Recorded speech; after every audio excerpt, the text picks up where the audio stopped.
good morning, afternoon, or evening, and welcome to the Bloody Disgusting Network. The following show is just horrifying. Beware. My friendship to all of you precludes my involvement with any one of you. But if you wanna make love, then I do too, and I'll be right there behind you. All in the name of oh, all in the name of oh, all in the name of oh. Greetings, constant listeners, and welcome to part 333 of Under the Dome, a novel by Stephen King. As you're probably aware, we have two other episodes about Under the Dome. The first one, we talk about the themes, we talk about our own experience with the book, we go pretty deep in all that stuff, we go into the history and what King has said about it, the many things he has said about it. And then our second episode, we really just spent it talking about characters, our favorite characters, the characters that didn't hit for us as much, a little bit about the structure and the format. And now we are going to talk about the categories. This is where we talk about our favorite moments of the book, our least favorite moments of the book, the horniest parts of the book, the fartiest parts of the book, and also the ways that it connects to other King works. So lots of fun stuff here. I'm very excited to jump into it, but let's go around and say hi to our panel. Ashley, say hello and tell me, what is the book you're reading now? Oh boy. Hi, this is Ashley, rooting for the home team, Cassidy. And the book I'm reading right now is The House on Needless Street? Or the House at the End of Needless Street? Catriona Ward?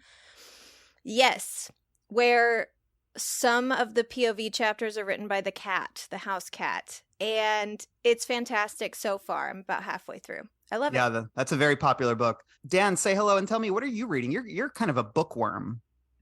I am. This is Dan, Chef Caffrey, and I'm currently finishing. I took a break from it because we need to finish Under the Dome, obviously, and I was doing like a reading challenge at work it was like a bingo challenge for the summer, like, read an Indigenous author, read a book you've always wanted to read, etc. Oh, that's fun. That's awesome. Yeah, it was actually really fun. Yeah, so I did Stephen Graham Jones's Mongrels for that, for the Indigenous author, which I loved. So now I'm jumping back to the final book in James Ellroy's LA Quartet, White Jazz. The way he says it, White Jazz. Like, his interviews are so funny because he always, I mean, you guys have seen him. He's a character, right? He plays up his own image. Yeah, so I'm finishing that. It's harder to get into than LA Confidential and Black Dahlia and Big Nowhere. I'm having a bit of more of a struggle with it. And just a quick plug, because it's someone who has been a guest on our podcast. Susan was out of town in Atlanta and found this book for me. It's a collection of horror stories that all take place on airplanes, and it was edited by Stephen King and Ben Vincent. So Nice. Yeah, going to dive into that. I'm excited. Some of these stories I had read before, I don't think they're all news stories necessarily, but it's curated by them. So shout out to You don't have Ben any Vincent. flights coming up, do you? Not soon. I went to Charlotte last week and Chicago a little bit before then. But yeah, nothing. I don't know. I'm not a big I'm not trying to sound like a cool guy, but I don't think like airplane terror scares me if I'm on a plane. What about you guys? Yeah. I know. I'm not sounding like an asshole. Like, actually, I'm okay, right? No, I'm fine once I'm on the plane. You know, I get really nervous and anxious with everything leading up, like getting to the airport on time, getting through the security with no problem. A lot of anxiety. Flights leave it, but once I'm on the plane, I'm like, it's in God's hands. I either go down or I don't. I want to do like a super cut of that scene from Fight Club, Twilight Zone, just do all horrible Final Destination. Yeah, exactly. Plane accidents, and do a little super cut and just watch that on my laptop on the plane. I've never really had horrible turbulence. If I have, then maybe that would scare me a little bit more. When I went to Japan, there was some rough turbulence, but it was never anything where I felt really scared. I don't know. Flieger, how about you? You get scared to fly? Well, this is Dan Food Fight Flieger. And I'm not as good as Maverick over there, but I don't get too scared on airplanes. I was over the Atlantic once, and the plane was in a lightning storm, and overhead compartments started opening because of how turbulent it got. So that's scary. But usually if you just look at the flight attendants, as long as they're calm, I figure they're the ones who know better if we're going to die. So once you see them freaking out, that it's time to freak out. Is it a movie or is it a book where like that happens, like the overhead compartments open and a piece of luggage like hits someone in the head and they die? I think in Flight that happens. Yeah. That shit freaks me out. Can I say what book I'm reading? Yeah, I was gonna ask. So I just started on one of Cormac McCarthy's last ones, The Passenger. Oh shit. Which I believe Caffrey has read, but I just started it last night. So that's kind of a he discovers a dead crashed plane in the beginning. So there's not really like a scene of airline terror, but there is. I mean, it's pretty spooky, the scene where he discovers the plane and the titular passenger. Yeah, no, I can't wait to get further into it. But R.I.P. Cormac. Yeah, man, long life, right, and a good life, for the most part, I think. I was talking to stubborn life. Stalwart I was talking life. to somebody who was talking about some of the descriptions in Cormac McCarthy, like specifically the road, I think, of like the sky filled with fire and like dead fish washing up on the shore, all this stuff like is stuff that's just happening now, like with the wildfires. So somebody was like, oh, Cormac saw his prophecies coming true and went up to heaven. Like, realized great. It's kind of cool because they never reveal what the disaster is in the road. Yeah. I love kind that. of plug and chug anything you want. It's a good book. Take your pick. Am I right? I am reading 11/22/63 because it never stops. But hey, it's a good book, so I'm excited to be back into it. For the first time or second time? Second time, yeah. I've never reread it, so it's a fun reread. And yeah, very good. Okay, let's do this. We're gonna jump right into the deep end with a little section we call misery. She died. She just slipped away. Slipped away! Slipped away! She didn't just slip away! You did it! You did it! You did it! You did it! You did it! You murdered my misery! Annie! Okay, here in Misery, we don't mean to start off on a negative foot here, but I think we're going to have fun with this one because we all, as you know, if you listen to the two previous episodes, we really like this book, but that doesn't mean there isn't a little bit of misery in here. Kath, I'm going to kick it over to you. What is something you just fucking hated in this book? All right, I'm like torn on this because when I first read it, I was like, you're getting this wrong, Steven. But then the further I got on the page, I was like, okay, he's kind of done his homework. It might be really small, but it's because I like this band. I thought it was a little silly. So on the top of 36, this is early on in the book. This was Jack, what's his name? He's like a minor character. It's when they're showing the dome coming down. Jack Evans? Yeah. They're showing the dome coming down, how it's affecting everyone. This is the top page 36. It was darker than it had been, he realized. The power had gone out. He could hear the computer in the study chiming its distress call. LCD sound system was okay because the little boombox on the counter was battery powered. Not that Jack cared any longer. He'd lost his taste for techno. And that like really bugged me because maybe I'm being snobby. I don't think they're techno at all. They're dance rock. Maybe we're getting too indie music elitist. And then it's funny because at the bottom of the page, he talks about, he like lists songs on the album. It says, so he sat there, and North American Scum gave way to Someone Great, and Someone Great gave way to All My Friends. And after a few more songs, finally the CD, which was called Sound of Silver, ended. And no, that's correct. That's the correct track sequence. But it almost felt like it was something he heard his kids listening to, and was like, yeah, I'm gonna throw that in there. And I mean, maybe it shouldn't be in Misery, but it just took me out of the book really early on, even though I love this book. And something about it was like when Eminem called Mobley techno, which Mobley's not really techno either. I don't know. Are you saying Would Mobley? you say Mobley? Oh, Moby. Sorry, there's also Mobley, the artist Mobley. No, for he's a guy I knew in Austin. Mobley might be techno because I've never heard Mobley, but yeah. No. Mobley's more like dance rock and stuff too. But anyway, I don't. Did that bother anyone else? I know it's such a minor thing. It's funny you say that because I have some kind of old man King moments that I think come out for me, and it's specifically like the way he writes these kids. Man, when he writes kids from the 50s, he's so good. When he writes kids in like this era, I mean, it's not bad. Like I really like all the kids, but like Benny saying stuff like, hey, my soul brother. Wait, yeah, cool, Mrs. McClatchy. Benny said, he raised one hand. Give me 5, mother of my soul brother. And then he tries to say it again. I'm like, that is not how children talk. Like this kid would be like, give me 5, bitch, or something, you know? And then like this part where Joe is when basically they set up that thing with people have signs. It's like a protest, out by the thing. And Joe gave out printed chant sheets. He wrote these with Benny Drake's skateboarding idol, Nori Calvert. Besides being balls to the wall on her blitz deck, Nori's rhymes are simple but tight, yo.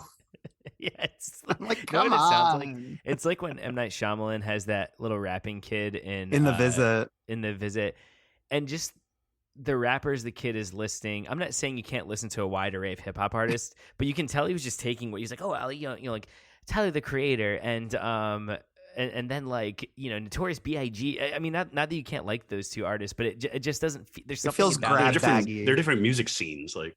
Exactly, yeah. And like it was and I think that's why what you're saying, what I'm saying here, because I felt like he's also just listing the songs and not really like if he wanted to make it really cool, he could have gone into specific effects in those sounds and like confusing that with a computer malfunction or whatever it is. For sure. But yeah, grab baggy. Yeah, I think I bet though he because he likes to put references to music in, and one of his like interns or assistants was listening when he like came in the office and was like, "What's that techno?" Yeah. LCD, Steve. It seemed like a weird choice for the character. I mean, we didn't really ever get to know the character very well. So maybe it wasn't. Maybe he was a real hip guy, but it stopped me in my tracks when he was like, I'm listening to LCD. I was like, what? Yeah, it did seem hyper modern, yeah. But we do find out that Jack and Mira were like they were like dope smokers, because like Sammy, which makes them way cooler. Yeah, like Sammy remembers selling weed to them in like a really beautiful sequence where it's like because they treated them her and Phil like humans, like people. And yeah, so there's that little moment where I'm like, okay, they were like maybe the cool like I don't know dope smoking people on the edge of town or whatever. Like I could sort of buy it, but I also was taken out because it felt like such a hyper modern reference in such a small pocket of Maine. What else it is too is because this book was 2009 and that album is only not even 2 years old at that point, so I think that was also like the height of LCD's popularity. Fever. And so I mean, like I said, such a small thing, but I really like this. I mean, I love this book, and so it was hard for me to pick out, and it moves so fast, right? So it's not like there's huge chunks that I don't like or something. So for me, it was everything that I hated was so tiny. Yeah. What did you hate, Ashley? In my notes, it just says Jack Reacher with like 8 question marks. I hated that too. What the fuck? I think he was just, and it's funny because just a big fan. In an interview with the New York Times, it was a podcast interview or a live interview that I listened to. The woman brings it up and he kind of just laughs about it, but they don't really. She just goes, "Hey, you're referencing your buddy Lee Child because Lee Child's the one who writes the Jack Reacher books." And she's like, "Yeah, you're even like name dropping these characters from other books." And he's like, "Yeah, love Reacher," and that's like all he said, So it's like I think for him, he just love anything that he's consuming at that time. He'll just throw it in. And it was so weird though, I know, because he's an hate it. actual like character. I mean, he's not a character in the book. You only hear him mentioned, but he's mentioned more than once. And every single time I was like, I have the section. I want to read it. Weddington was given a citation for helping to break up an illegal drug ring operating out of the 67th Combat Support Hospital in Würzburg, Germany, and was personally recommended by a man named Jack Reacher, the toughest goddamn army cop that ever served, in my humble opinion. And that's Colonel Cox talking. Oh man. And the thing is about Reacher, like I like I've only watched the show. I haven't read any of the books, but like the thing about Reacher is he's like larger than life. He's not like he's the guy they cast in the show. Alan Richson is perfect because he's like a 8 foot tall and is built like John Cena. He shouldn't exist. The opposite but of he Tom does. Cruise. Yes, which is like Jack how the Reacher character movies. in the books, the character is like freakishly large, and that's why it was kind of funny that Tom Cruise played him. Yeah. But it's like it's just such a bizarre reference, and I think when I first read the book, I had never heard of Jack Reacher. Same. So I think those lines were just weird to me because it's almost like the tone changes. Like he starts. Like it's when like the guy fan says, fiction. when the guy's like, he's the toughest goddamn cop. Yeah. I'm just like, It's like, we're in hurry another up, story now. Get the Lincoln Lawyer and Bosch. Reacher is here. So stupid. Man, I'd love a Lincoln Lawyer reference in this. So yeah, I have that on mine too. Flieger, what do you got? So this one, and I think I might have put it as one of my favorite characters, but the Sam Verdreau transformation, the more I think about it, the more silly it can get. Because by the end, he's just like, oh, don't mind me. And he becomes this like smooth talking hero that I know he's repentant for all his sins, but he almost goes so far in the other direction that he's like an angel. He's got big Deus Ex Machina vibes. Yeah, it's just like he's solving problems. He's coming up with answers. I think it's his idea about the tires, isn't it? Yeah. It's just like his transformation from town drunk to that. I mean, maybe the sobriety helped, but he did get whiskey at the food fight incident. So I don't know. It just seemed a little bit like some of the pages that got cut might have been a little bit more of that transformation, and it just seemed a little bit choppy this time. Yeah. I think overall I like it because I needed a little humor at the end, but it doesn't feel honest. You know what I mean? Yeah. Like it does feel very Deus Ex Machina. It feels like, like an angel literally possessed him and just made all the right decisions for a little bit. Speaking of references, Napoleon Dynamite. Okay, 1 reference is fine.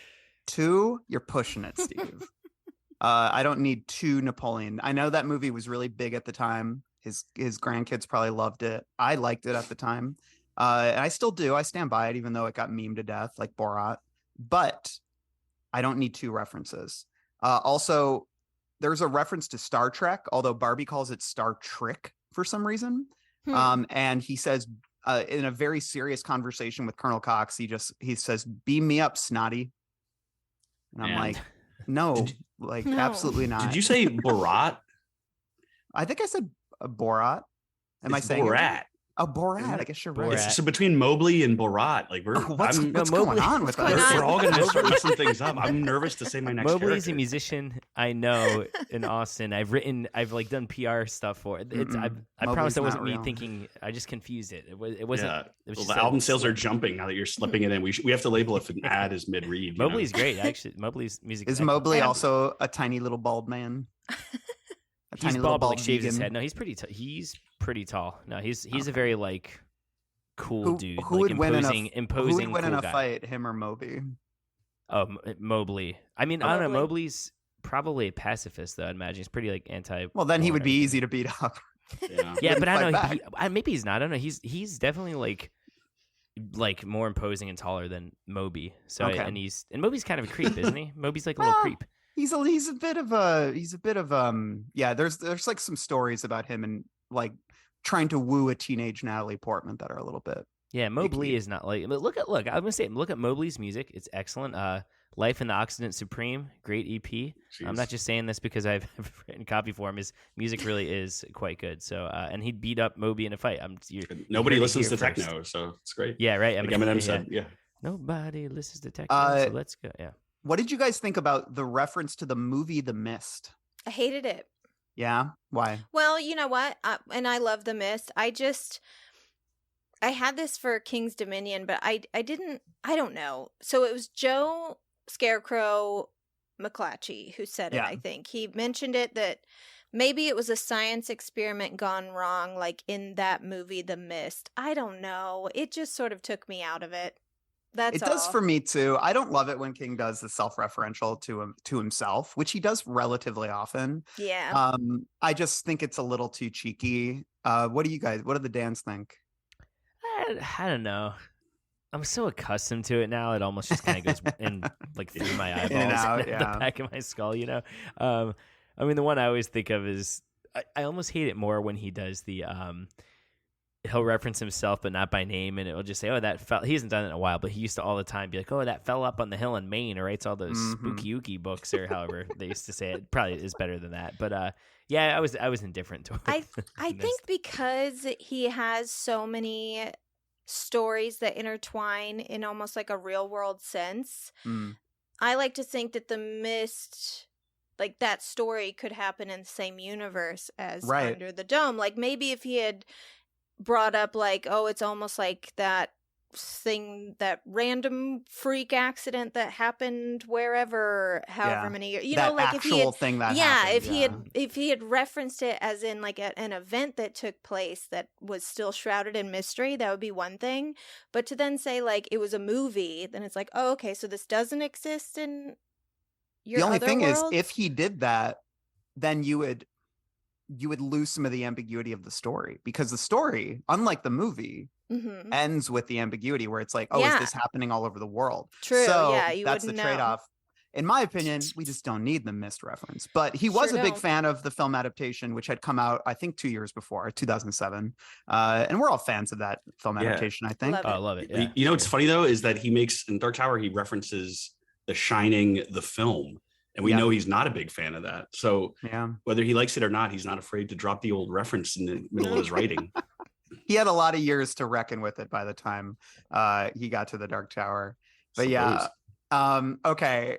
I have just a joke that I thought, I don't know. I don't hate this necessarily, but the scene where a character is riding his tractor and he runs into the dome, it's right up near the top of the book, like when the dome first falls.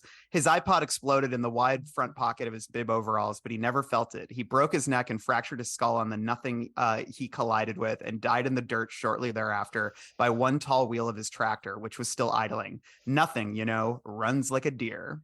I think stuff like that makes me groan, but I don't know. I guess I think that I think that he's achieving what he wants to with the sort of ambivalent, smirking narrator that even in the face of horror, he'll make these little jokes. So I don't hate it. It's a little too soon for me since the Jeremy, what's his name?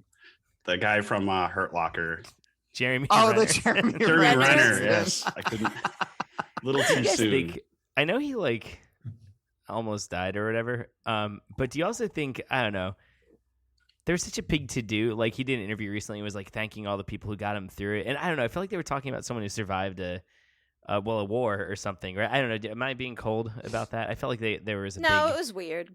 It was weird, right? Yeah. He seems a little weird. I will say, from what I read, it does sound like he broke a lot of bones. And I'm being an asshole. It was one of those snow tractors that it was going to run over his nephew, and he pushed him out of the way or something.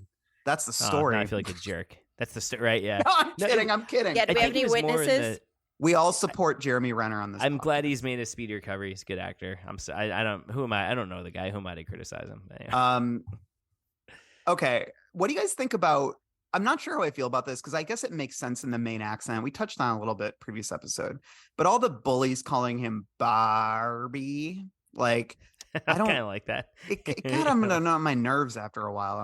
Especially listening to the audiobook, I wanted to put a screwdriver into my eardrum. It was constant and multiple times in one conversation too. It wasn't just that's how we start the conversation. It was no, Junior will say Barbie 3 or 4 times in one conversation. It's isn't that right, Barbie? Huh, Barbie? What do you think, Barbie? Yeah, it's I like that there's a playground kind of bully vibe around them, but that's a little too playground bully vibe, the whole sort of play. Yeah. Oh, sorry. It's like Francis from Pee-wee's Big Adventure. Where yes, he's exactly. All right, Pee-wee. That makes me think of Junior and all them wearing bow ties, dressed like Francis, that kind of like Martin, nerd bully. Here's some gum. Yeah, I love it. Okay, I have one other line. Well, 2 other things. There's a line where it's just these little lines, it's like the John Deere line and the beam me up snotty line. Barbie says, this is during the thing in the grocery store, and he's talking down the people who are looting, and Barbie says, "Let me be perfectly clear. Unless you do whatever it is Rusty wants you to do, I have no intention of letting go your egos." Just hate it. I feel like you don't like the product placement. No, well, it's John Deere and it's just you can see the way that advertising is sort of seeped into his skull, and it's like that for all of us. We all talk this way. I'm not acting I just wish that I don't need that in my fiction. But I have never even made the joke. Even if I was making Egos, I wouldn't make a Lego my Ego joke. You know what I mean? Yeah, it's don't do the brand's work for them. Don't make their catchphrases cool. It's also funny when you're trying to communicate a riot and you have this long-winded. Yes. How does he start the quote? It's let me be perfectly quite absolute. Yeah, exactly. Not to mince words. But I went to a bar recently, and you know how they'll have that we have upstairs neighbors. Be quiet. Yeah. but somebody had done it as like a paragraph. It's like, due to the location of this bar, it's important to know. And I'm like, no one who's drunk is going to see this No one's gonna read and get this the whole message. thing. No one who's in the middle of a riot needs like a preamble to talk to them. It's ridiculous. My last one is I think this sort of relates to the Jack Reacher of it all and the Napoleon Dynamite of it all and the mist of it all. Is I just like, King talked a lot about putting all the CNN people in the book, Mhm. and I wouldn't mind it as much if he didn't sort of wear his Wolf Blitzer fandom on his sleeve. I'm like, I get it. Like, I know he's like made a character obsessed with Wolf Blitzer, but it is very clear from the narration that King is also obsessed with Wolf Blitzer, and I do not need that fucking standing in my fiction, especially about Wolf fucking Blitzer. I was So gonna I don't say, know. which is a pretty ballsy thing to do when we know what happens to these famous people as time goes on. I know, right? Like, they're not always gonna be good. So maybe we shouldn't mention them.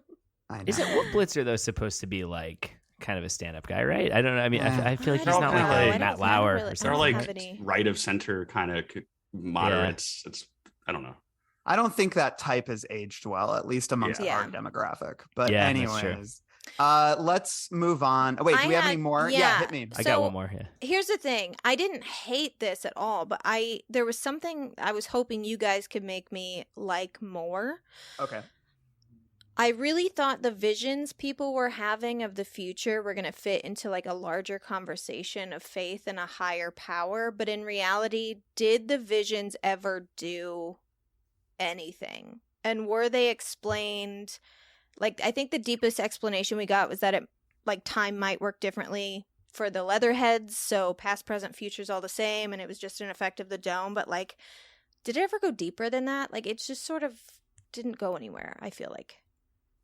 You, Yeah, you what do mean you the guys visions think? of them like seeing the aliens? or Yeah, whatever? well, No, when the kids like were like seeing the having fire. seizures and they were like scared, they were like the pumpkin, and they right, like right, knew it was going to right. happen on Halloween, Yep. and it doesn't even Oh, happen you're right, on that Halloween. does- Everybody was seeing those visions too. Like when yeah, I was scanning through, eventually like, everyone was having. yeah, pink like Andrea Grinnell stars was and- seeing it. Like all of them were seeing it, and I agree with you, Ashley. That's actually a really good point.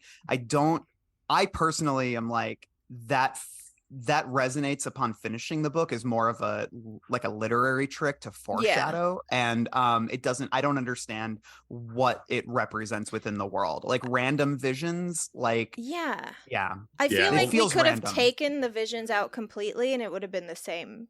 yeah. I mean, I thought they tied at that loose end when they said God turned out to be a bunch of bad little kids playing Interstellar Xbox.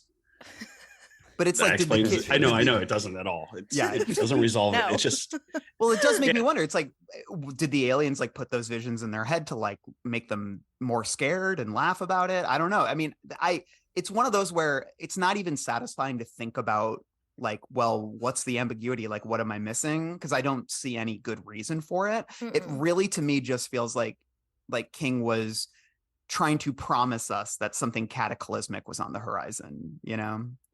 So yeah, I agree with you. I won't like argue in favor of it. I wouldn't say that it totally like derailed the story for me in any way, and I think For you're not sure. saying that either. But I remember like the one where there's like that horrific moment when he sees the scarecrow, like I Yeah. can't remember which character it is, but they see the scarecrow, and then that seems like such an important moment, and then it really doesn't like pay off, in my opinion. No, do you think? Yeah. I was like pumped about the visions. Because I really thought they were leading somewhere and they just kind of never did. I really thought it was going to have some, because I couldn't remember exactly how the book ended, so I didn't know if there was like some sort of divine intervention, because there was always this like question of faith and is Mhm. there a higher power, and like what is that higher power, malevolent or good, you know what I mean? Mhm. And then the visions just I couldn't figure out if I missed something or if the visions really kind of were just. I have in my Kind of notes there. certain characters. I'm like, do they have shine? Or is Right. it just that Yeah, or that is it ability is just sort the of being visions? projected down under the dome? Is that one of the things that comes with it? Yeah, if it was a shine thing, I think it could have been cool, but many characters I'll see. Yeah. So yeah, I think don't it know. was What do you- definitely an effect of the dome. yeah. Yeah, and then I wonder if the dome has those psychic abilities so that the audience can also maybe perceive better what is happening under the dome? Like, can they like zoom in and hear individual conversations if they wanted to, or is it just from afar that they look like ants moving around? It seems like they can, because there was that one chapter where it was just like a POV going through the town, and it like went to Jim Rennie, and we're like, we don't need to listen to what he's saying. And then it like went to each individual people. So it seemed like they could. I always envisioned it like a game of Sims, where like you can zoom out and you can see them from afar, but you can also like go into each house and like see what all your Sims are doing. Yeah. What did you think, Caffrey? I don't know. It's funny because you definitely bring up a good point, Ashley. It's one of those other things I didn't think about it much, but looking back, I'm like, oh yeah, they don't I guess I just took it like foreshadowing, right? Like you're seeing some visions and stuff's gonna happen, which King does a lot. So that was enough for me, I guess. It does add a little bit of interest, and that knowing. Yeah. Certain there's things tension. Yeah. I think about the chef a lot because he was seeing those visions, right? And I like the idea of, because he found this like biblical sort of justification for it. And that's interesting because that ties into the themes of the book. But it also raises questions about what are these things? Like, I don't know. I agree with you. And I don't think it's interesting that like the kids were having them first. Like, why were the kids being so affected by it before the adults were? I don't know. It was just one of those things that just sort of fizzled out. Yeah, I guess it's like, I was going to say kids and animals always seem to have extra sensory abilities in the King universe. Yeah, and in real life. The only other thing I had is that I didn't hate this, but it was like a huge bummer for me. Andrea Grinnell, who was the third selectman, who was addicted to, I think she was addicted to Oxy. Yeah, it was like painkillers, I was so bummed when she ended up being killed because she did so much to get clean in order to be able to face them. And then she just got shot, but she also kind of fumbled there at the end. She like brought a gun and dropped it and like immediately. I think that factors into me like the cruelty of the world, right? Like she gets clean, she like suffers so much, and then doesn't she wear a red dress too in that scene? I believe she dresses up a little bit because they mention on it, but it would be very like a femme fatale sort of, drops and the gun falls out of her purse, right? Isn't that how it happens? Yeah. I don't know. I was bummed about that, but I don't know if I was bummed in a way where it was like I wish that they didn't happen, or I was just so rooting for her. And then when she just gets killed, it's like, I think it was probably very intentional since he does that to us like so many times, and like throughout the rest of the book, like just so many characters that we've gotten invested in just die very like unceremoniously. She at least got like a little bit of a I don't know if she accomplished. Did they accomplish much of anything in that scene? No, because she literally brought the Vader file, and then like she gets killed, and Jim takes it and replaces it with like blank paper, and he's like, anyways, there's that file you've been hearing about for 48 pages. More like 480 Well, pages. That's true, yeah.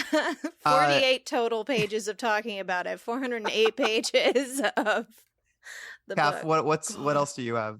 Yes, I just have one more. It's on page 532. Now, granted, this is supposed to be coming from a villainous, not very smart person, right? Who's yelling at Barbie. It's Mel. But I think it's just a little bit of lazy writing. So, okay, I'll just read this. Mel swung again, and this time connected. This is in the police station. Mel swung again, and this time connected with the bicep of Barbie's left arm. The arm seemed to fall dead. Not sand in the sock, but a paperweight of some kind. Glass or metal, probably. But at least it was round. If it had an angle, he would be bleeding. You fucking fucked up fuck, Mel roared and swung the loaded sock again.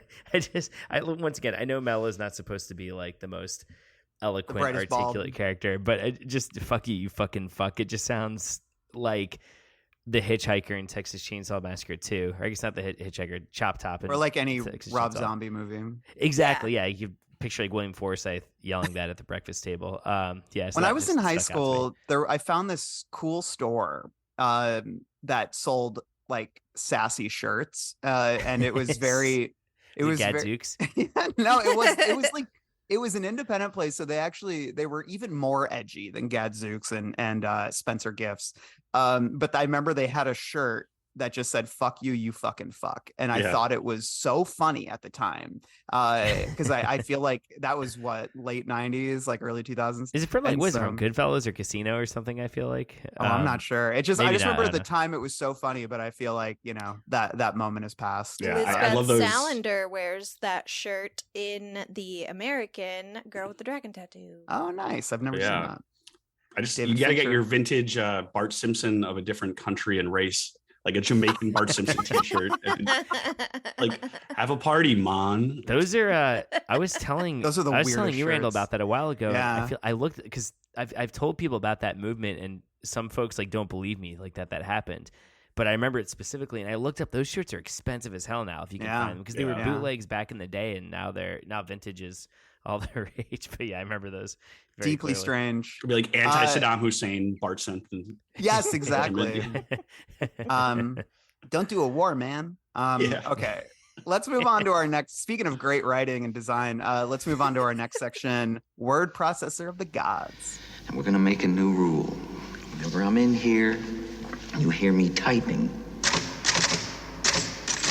Or whether you don't hear me typing, what the fuck you hear me doing in here, when I'm in here, that means that I am working. That means don't come in. Now, do you think you can handle that? Yeah. Fine.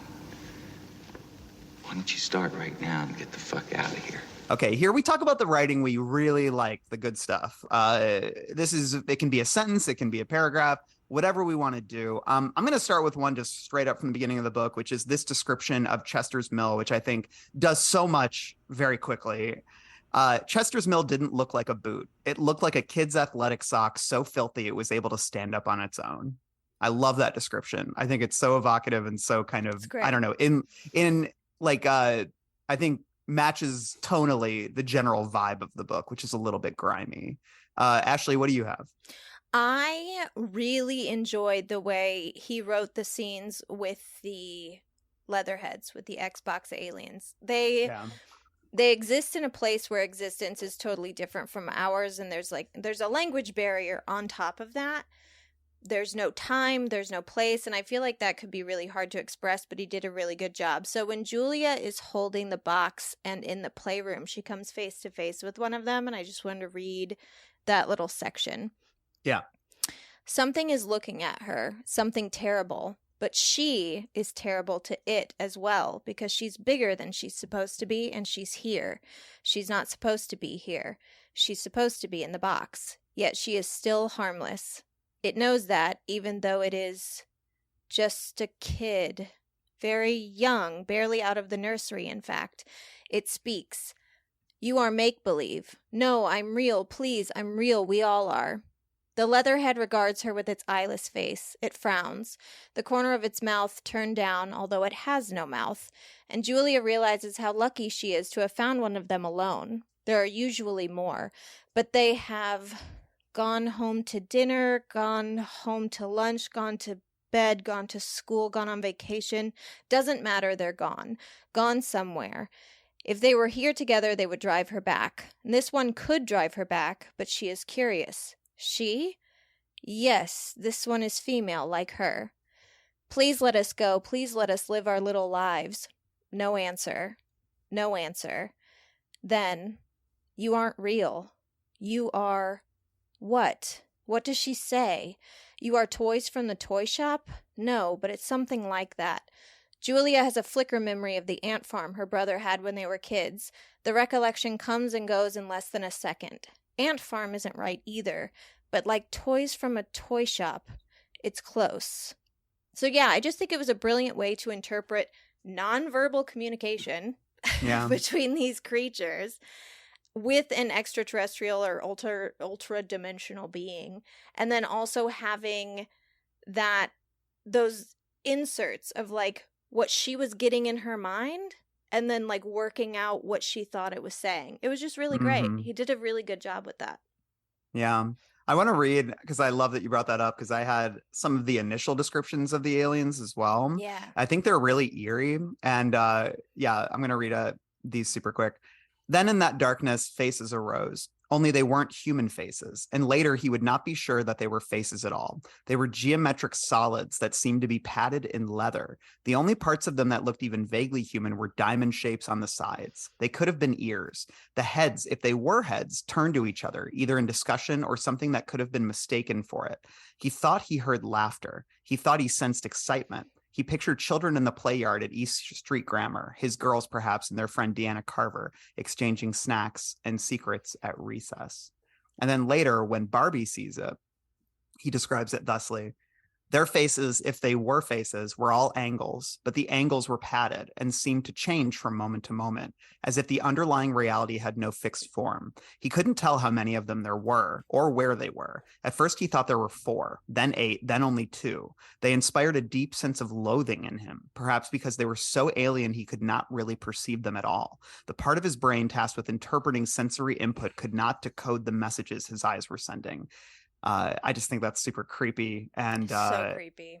I know, I love it. Are you guys fans of those alien descriptions, Dan's?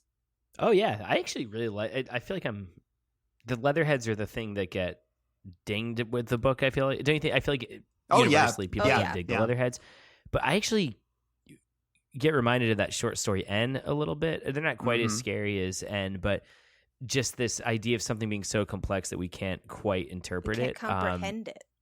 I love it. I think it's really effective. I don't know why the Leatherheads get so much. So much. I guess it's the way, like, how there's like depictions of Cthulhu. I really still want to see the fan fiction depictions of the Leatherheads, because I just would love to see how somebody else interprets it, other than how it's in my mind's eye, which I think I said last week is like the Moonanites from Aqua Teen Hunger Force.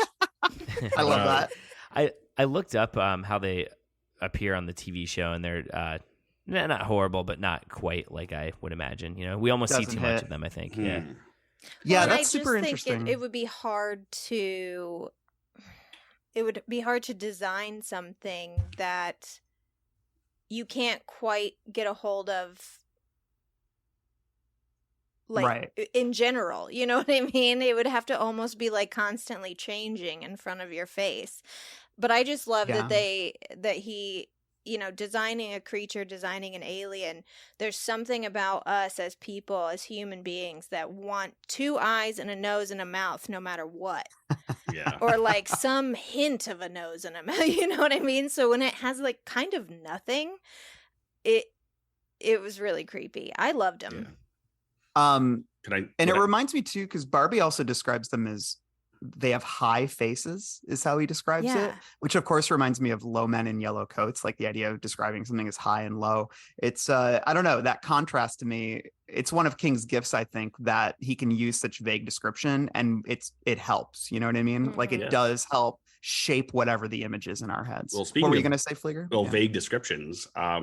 Here's another one for a little hidden advertisement. Murder is like potato chips. You can't stop with just one.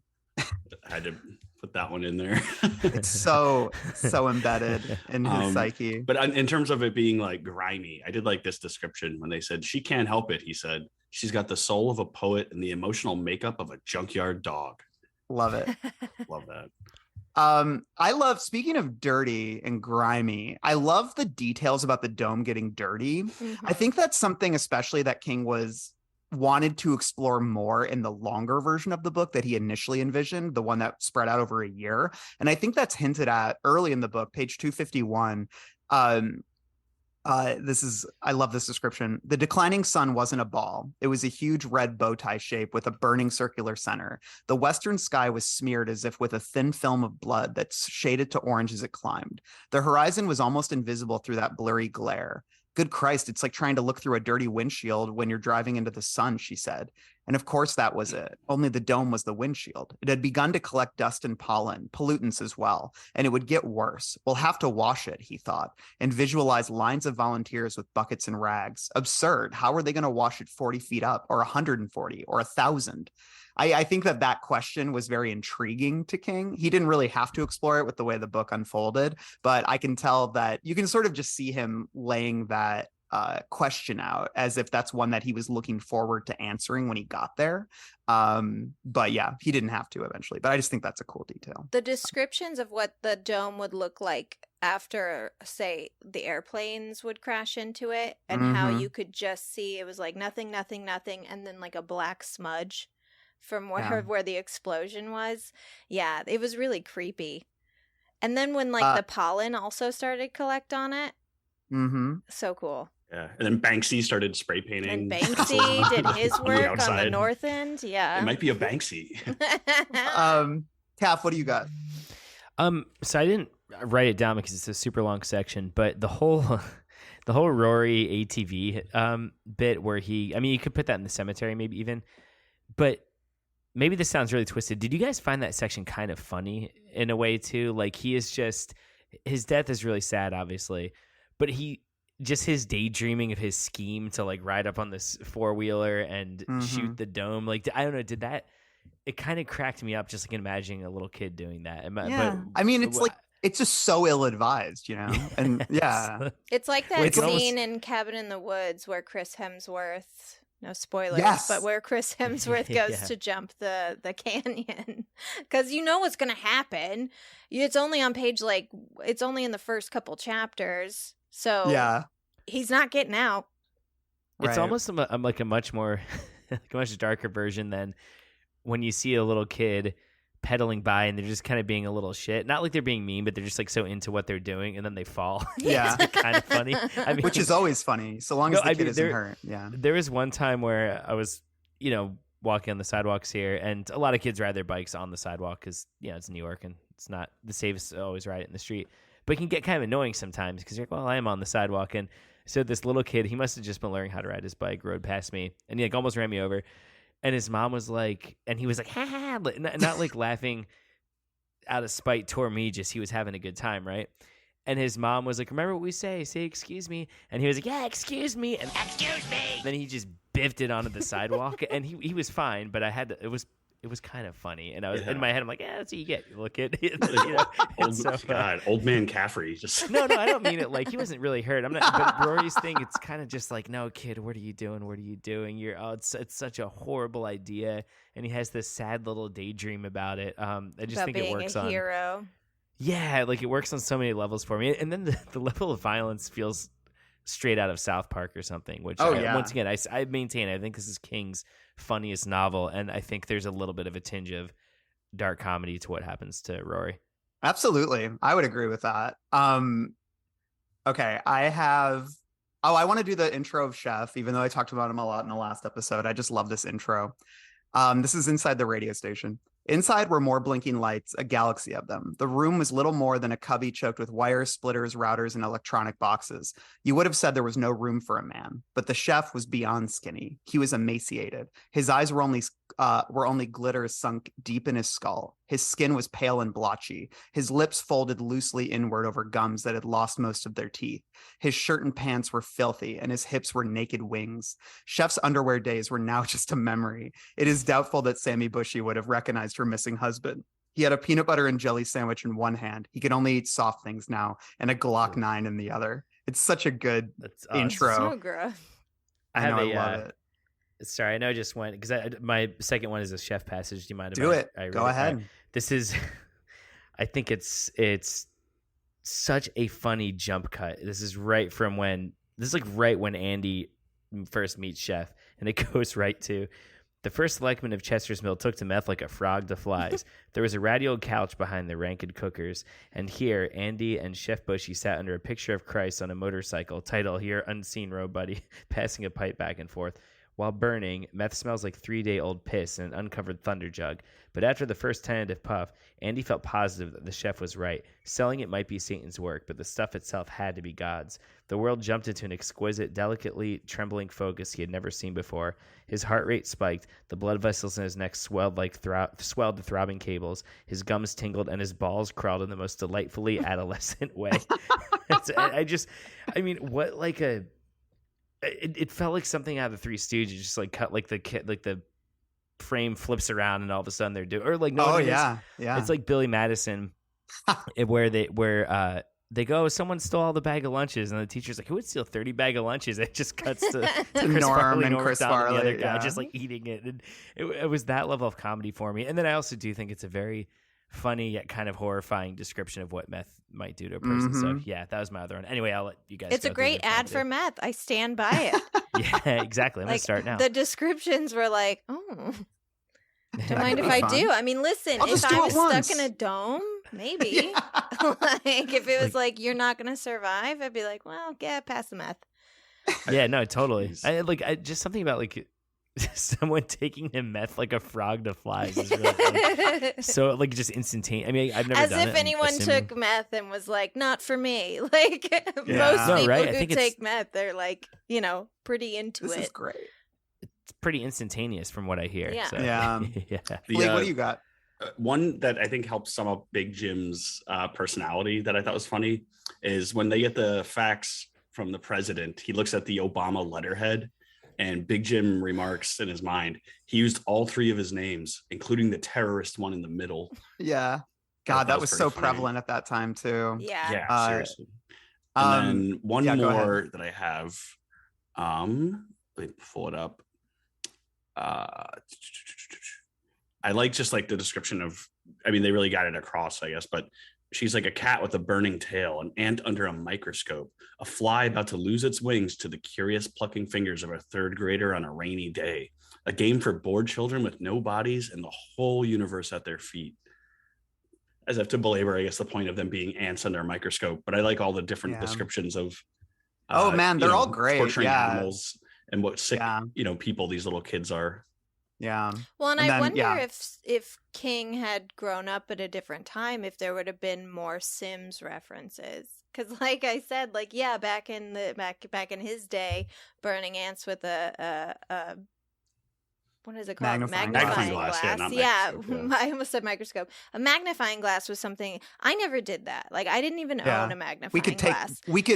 we could do that on The Sims and get those urges out. Exactly. I could take the ladder out of the pool and let them drown. I could set the kitchen on fire. You know what I mean? And like imagine doing all these horrible things to your Sims just for a laugh, and then like all of a sudden a Sim being in your bedroom being like, please stop torturing me. You'd be like, what the fuck?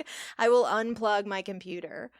I will say I always wish we got like a video game novel from King. It's too late, but I wish Yeah. when he was, in the 80s or 90s, he had knocked out some kind of video game novel. I guess the closest we can get to it is Tommy Knockers, maybe. I feel Lawnmower bad. Man I totally. interpretation of the movie, I guess. Sorry.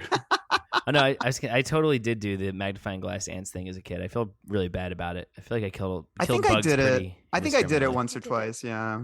It's like Um, kind of easy. It's weird. Like it's a thing you see in movies that you think would take a lot of patience and work, and no, it's like especially in Florida, it's very Yeah. easy with the sun. Yeah.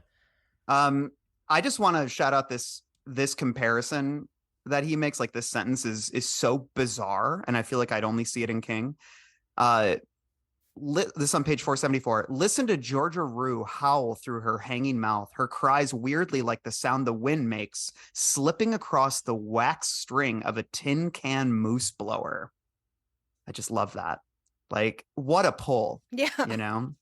I like this little section too, just because it gave me a little bit of a chill, and it's really simple, but this is Junior thinking about how Big Jim never actually like hit him when he was younger. He says he had never slapped or spanked Junior as a child, something Junior had always attributed to his late mother's ameliorating influence. Now he suspected it was because his father understood deep in his heart that once he started, he might not be able to stop. Ooh. Love that. Like that gave me such a fucking chill in my spine when I read it. Calf, what else you got? Let's see. That's all from word processor for me. Or we're not on cemetery, right? Word processor, baby. Cool. I got a So couple slowly more. P. Yeah. And that's not to say there aren't more worthy passages, but those were the ones I wrote down. Ashley, do you have any others? No. Okay, cool. I'm going to read this because it made me laugh so hard. Calf, I think you'll appreciate this based on stuff we mutually find funny. Do you remember the guys who work at the funeral home who are some of Big Jim's like Oh, little, yeah. his like cronies, little yeah. boys. The end of this chapter where they're working on like a dead woman, it's such a great bit of what I call dirtbag business. Like King is just having so much fun with these guys.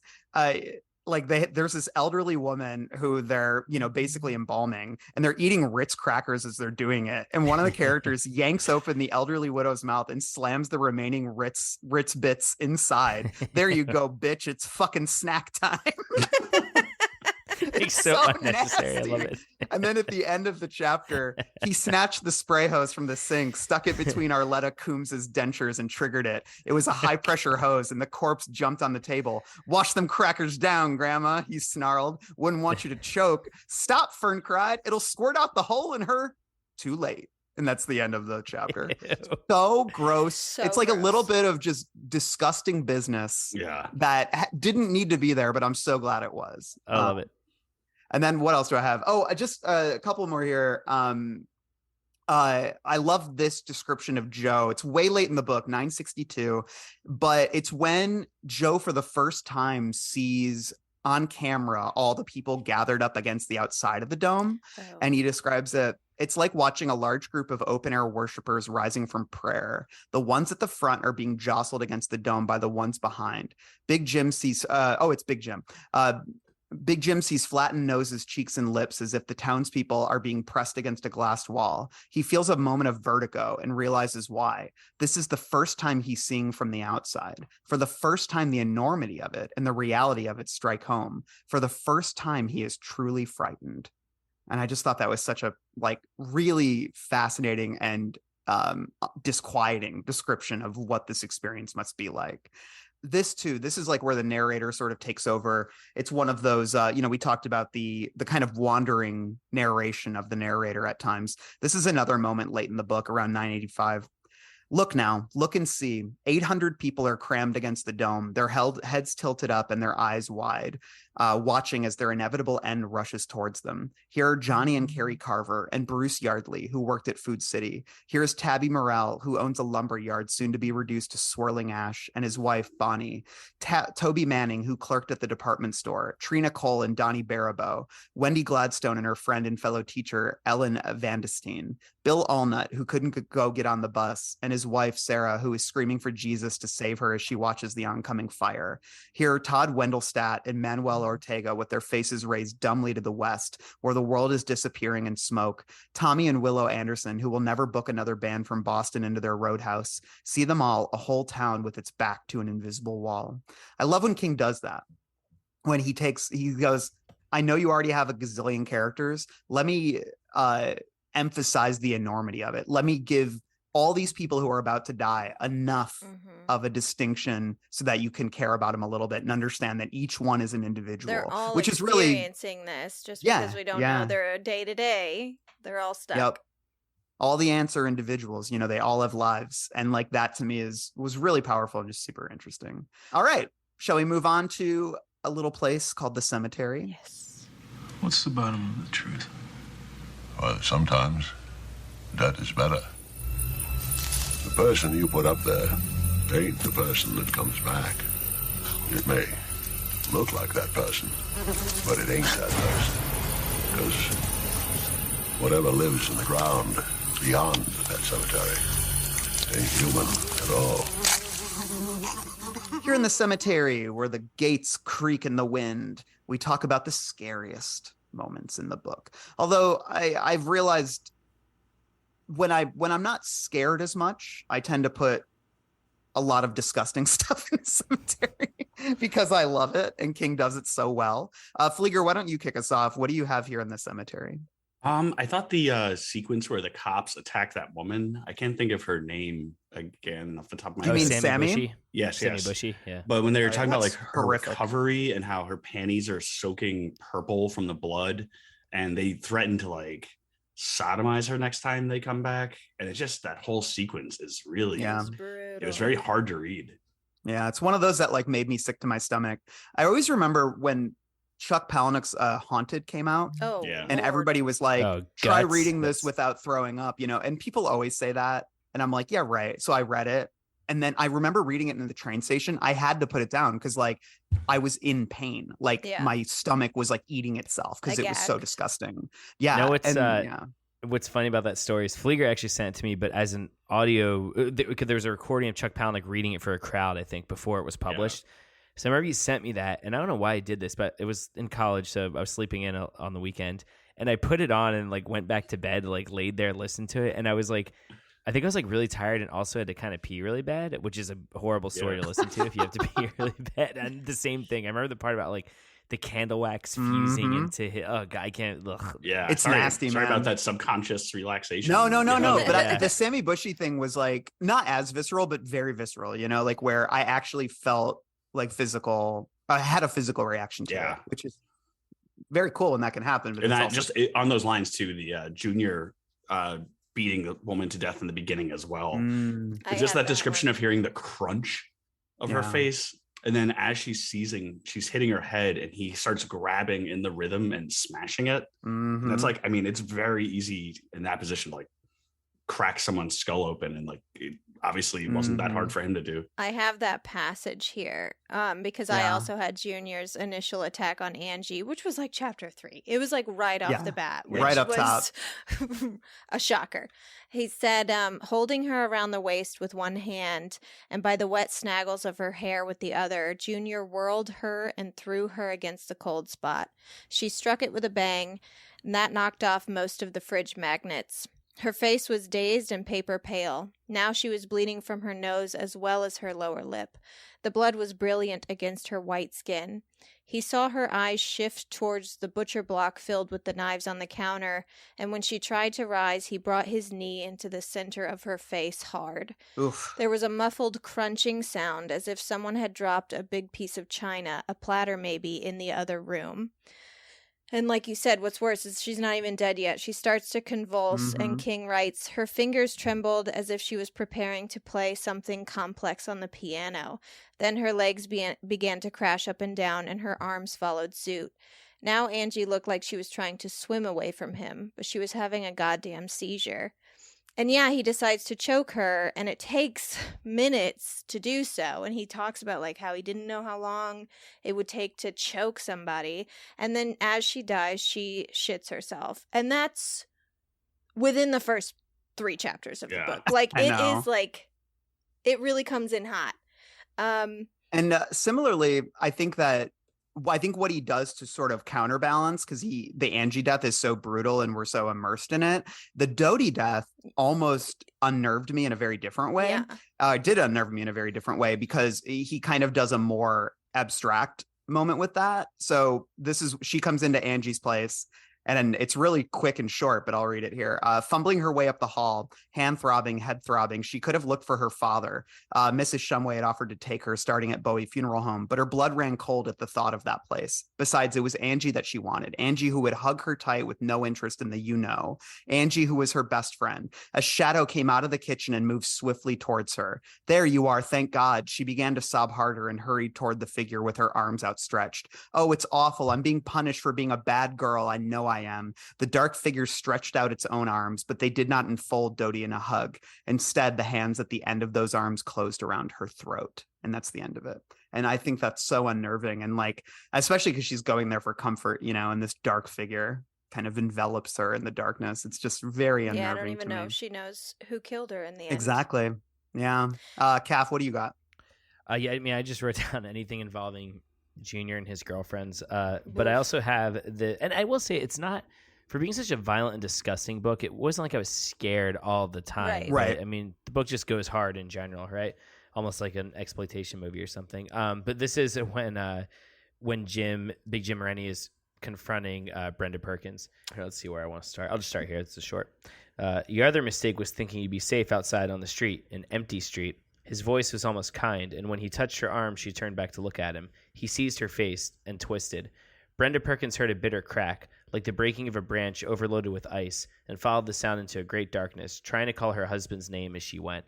I just feel like that depiction of slipping into the ether of dying without actually realizing you're dying is super creepy. It's not the most graphic thing in the book, but it's almost like viewing death from a psychological standpoint. Yeah. And that just really unnerved me. And we talked about this last episode or 2 episodes ago, I can't remember. But Jim Rennie is a psychopath in a very different kind of way than Junior, you know, kind of doing it with a smile on his face. Like a psychological psychopath, like manipulator, as opposed to like he's almost like apologizing to her for it.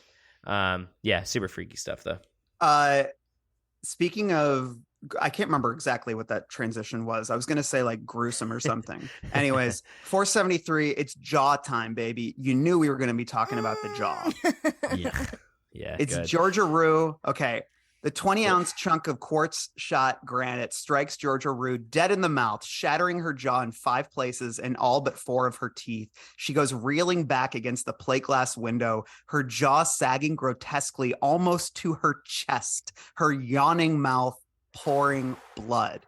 That's some like funhouse circus horror shit, you know? That's like a face Pennywise would make, you know? That's like what I love about it is it becomes almost supernatural in how disgusting it is. And I don't know, I love that.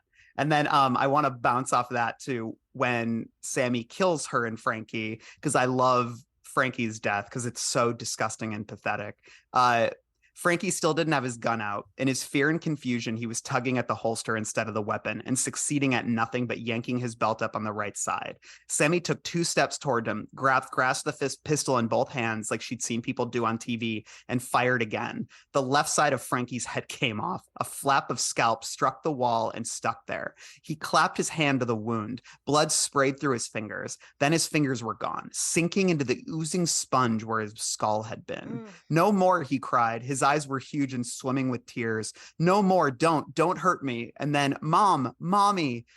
Sammy says, don't bother, your mommy didn't raise you right, and shoots him again, this time in the chest. He jumped against the wall. His hand left his wrecked head and thumped to the floor, splashing in the pool of blood that was already forming there. She shot him a 3rd time in the place that had hurt her. Just Jesus. King going off, you know? But also, I think we needed that level of violence because we deserved it for revenge. What happened to Sammy? Like, it's cathartic. Yeah, I need it. Like, because there's a big thing about like sexual assault in cinema and in media where if it's just a device to move the story along, sometimes it can be a little bit unnecessary and exploitive. But in this case, because we get that payoff, it totally makes going through what we all had to go through, Sammy included, almost worth it. I mean, it's sad that she had to kill herself, but I think that whole section is justified because I think the brutality of it had to know how serious. And also that is exactly the sort of thing that does happen. And like when a fascist regime, you know, a police state emerges, these are the ways that people take power. 28 days later, like you think of all these different examples of like how. I mean, it's fucked up, but it's always sexual. You know, I mean, look at any cult. Yeah, everything becomes sexual like instantly, and some people are evil. Yeah. I won't. Okay. Any others? What else do you guys have? Those are all mine for the cemetery. Same. I had George's jaw. That was a big one. You know what it reminds me of? That's one of the things in horror movies that always gets me when someone's mouth opens too far. For some reason, that has a very like visceral effect on me. I'm thinking of, I think in The Orphanage when she gets hit by the car, her jaw is hanging like that. And then obviously that famous shot in The Ring where it's just a flash to the girl in the closet. You know, the horrific shot that scared the shit out of all of us when we saw it in the theater. It's something about that enormous mouth. It's like, it is not supposed to be that big. Yeah, man. And it's scary too if you're, again, I don't know if there's any doctors at this point that can really help her. You know, when your jaw is that messed up, you have no idea when you're leaving. It's just like, what do you do? It's not like they have like liquefied foods. They're already running out of food. So like, how are you going to be treated? And just to sit there in that kind of pain, like, every time you swallow, it's terrible. Yeah, okay. I have a couple others that are really fun. Wanda, page 53, right up top. These are the old women whose like car crashes into the dome. Wanda's head collided with the dashboard, and the sudden catastrophic relocation of the Chevy's engine block broke one of her legs, the left, and one of her arms, the right. She was not aware of any pain, only that the horn was blaring. The car was suddenly askew in the middle of the road, with its front end smashed almost flat, and her vision had come over all red. When Nora Robichaud and Elsa Andrews rounded the bend just to the south, they had been animatedly discussing the smoke rising to the northeast for several minutes now, and congratulating themselves on having taken the lesser traveled highway this forenoon. Wanda Debick was dragging herself up the white line on her elbows. Blood gushed down her face, almost obscuring it. She had been half scalped by a piece of collapsing windshield, and a huge flap of skin hung down over her left cheek like a misplaced jowl. King loves the flap of skin off the head, doesn't he? He uses that a lot. I do like in the Frankie death, the flap of skin sticks to the wall like a piece of jelly or something. Yeah. I love that. I remember in it, he always talks about Pennywise's the bald part of his head always just like cracking open and the skin coming off and everything. I feel like he uses it towards both human victims and also as a symbol of, or like a monstrous trait too. Yeah. And then the mirror of that scene is when Velma, who is the one who basically jumps in a car and starts driving away when she sees the fire. This is at the end of the book. And she runs over that woman and her baby and kills both of them, which we talked about last time. I'm not going to read that because that shit's genuinely fucked up. But on page 990, this is disgusting in such a fun way.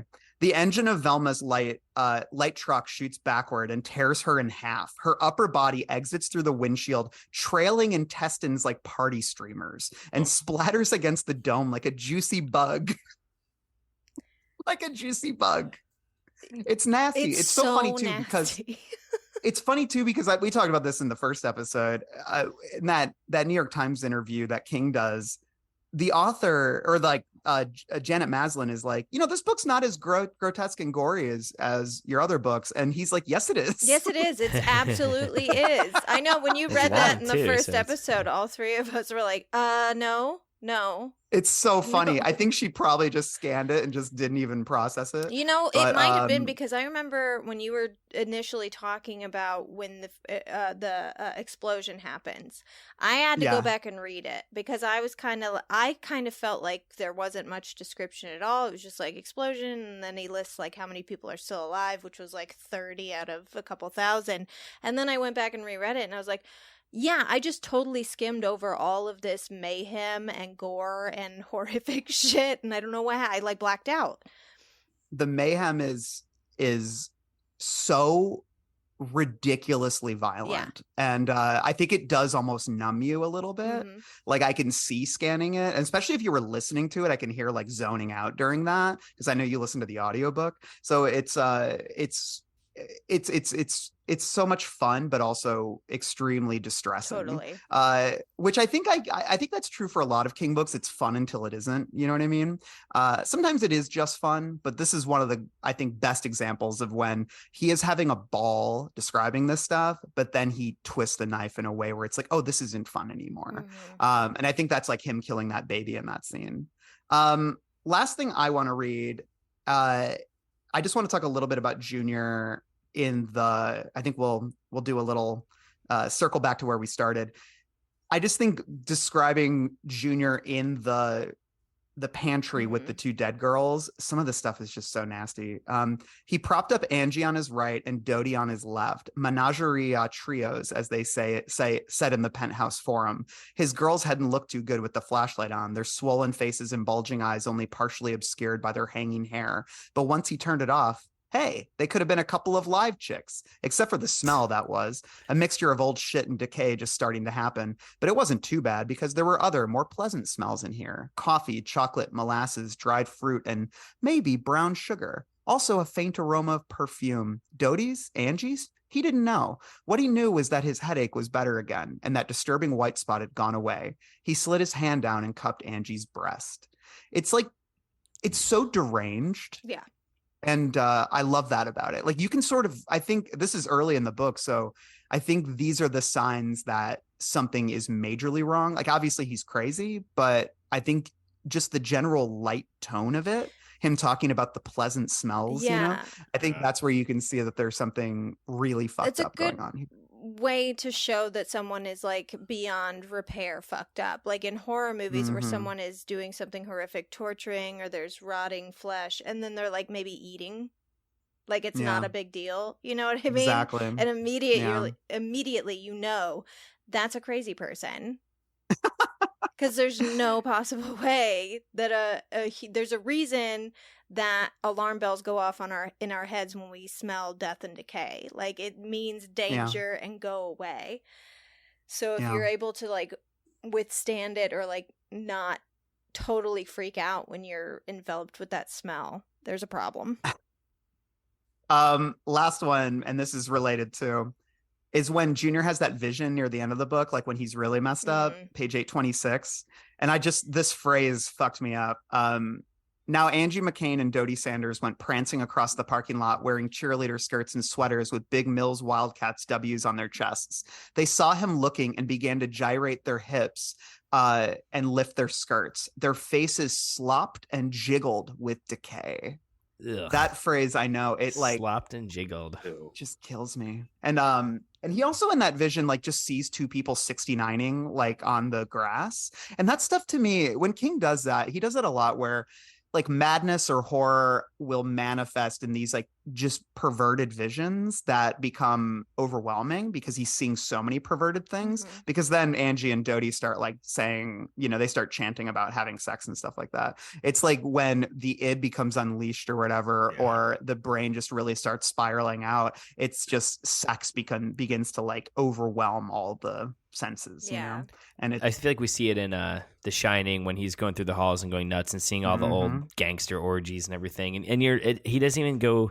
It's funny because he'll have an image where he goes into such graphic detail, then just like a little one-off sentence about something that you can't quite see what's going on. That always freaks me out. Yeah, I love that. Okay, any others? All right, you all must be hungry. It's time for After all you've been taught, everyone in bad, Mama, everything in the sin. Come to your closet and pray, ask to be forgiven. He's a nice boy, Mom. You like him. You really like him, Mama. All right, here in Pound Cake, we talk about the tits, the ass, the farts, the poop. This is where King gets blue, and we want to go there with him. Dan, I'm going to start with you, Kath, because I know you love a big slice of Pound Cake.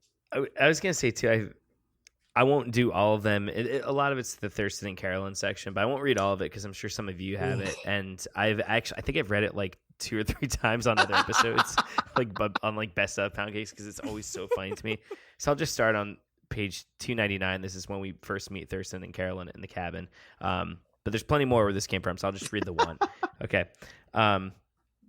They were in Thurston's little cabin on Chester Pond, which lay between Little Bitch Road and Presstyle Stream.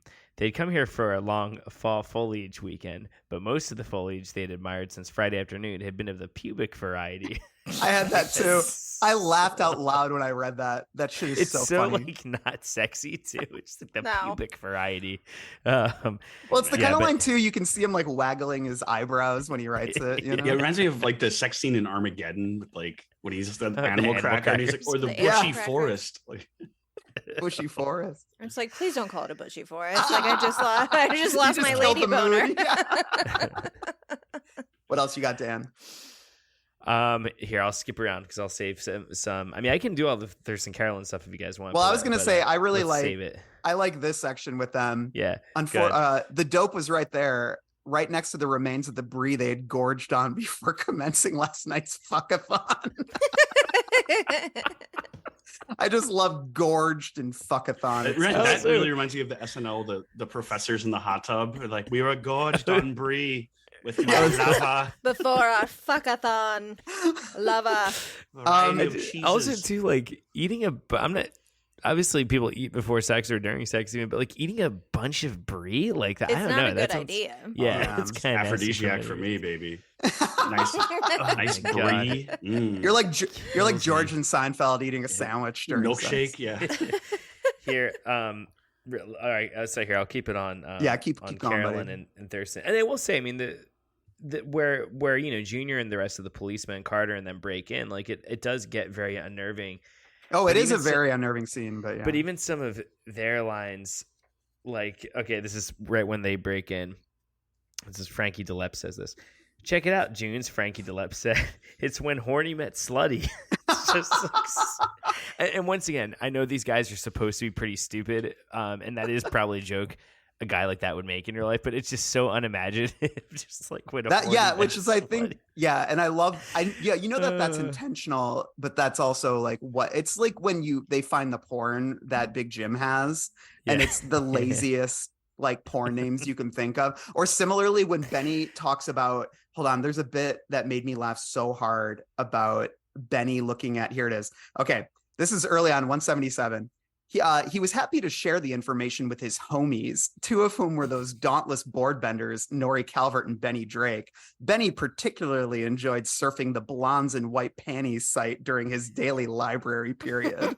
I just love a website, blondes in white panties. It's such like an innocent, nascent idea of internet pornography. Can I do one line? Fleeger, I forget the context, but they're like, she was more into crack snacking than cock gobbling. Like crack snacking, I've never heard. Crack snacking. And it reminded me cock gobbling is a classic, King, but crack snacking is new. But like in Jaws, they talk about a character that might be a lesbian, and I remember they're like talking about like, it's AC/DC. No, she is DC, and that's how like crack snacking. Oh, and in Jaws the book, it's they try and set Hooper up with that one girl because he claims he's had sex with her, but then they're like, nope, you didn't, because she's lesbian. And that's how they know. That's how they know Hooper and Brody's wife are knocking boots. Knocking boots. Ashley, what do you have in Pound Cake? Well, I thought this was interesting. The first time we actually get a reference to ant and anthills was Junior referring to a woman's genitals. Yeah. He called it breeding farms, nothing but anthills with hair. Oh, man. That's like kind of free. Like, ugh, yeah, man. Right? Junior's such not a nice guy. I'll say that. Yeah. Creep. Big old The only creep. other pound cake I had was more of a like,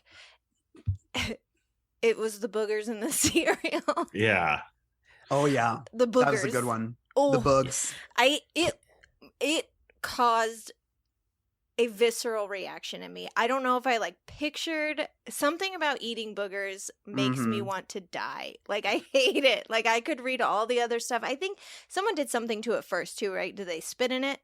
I think someone spit in it. Yeah. And then the next person put a big booger in it, and that sent me over the edge. It was like the spit I was fine with. The booger made me want to die.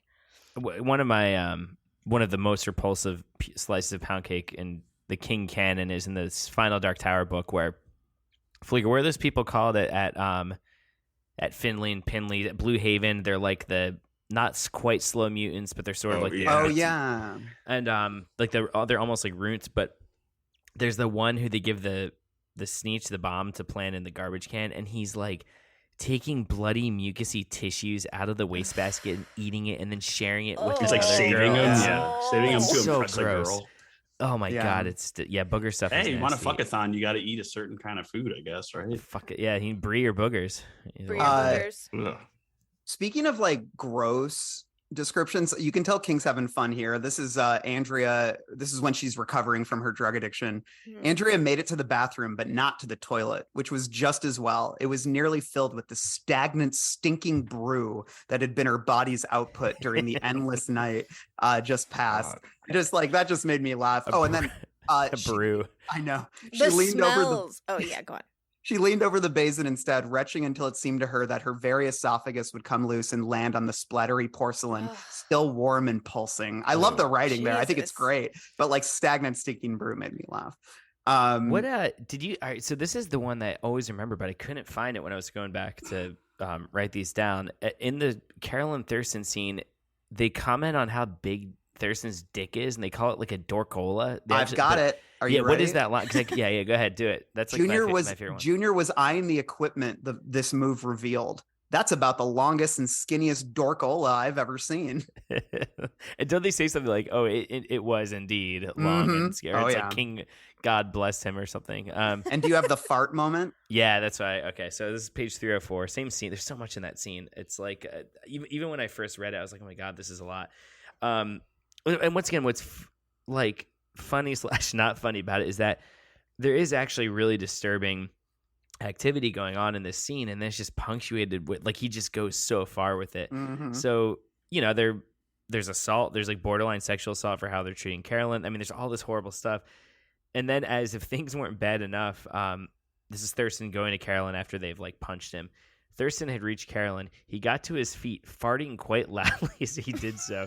Junior and Frankie looked at each other. They tried to hold it in. They were officers of the law after all, and couldn't. They burst out laughing simultaneously. Trombone Charlie's back in town, Frankie yelled, and they gave each other a high five. I love the high five. Just the idea of like they kick the shit out of this old man who's fucking one of his grad students, and not only that, he's naked, and then when he gets back up, he farts and groans. It's just like so... just seems like it's like such overkill where it's like, can you give this man some dignity?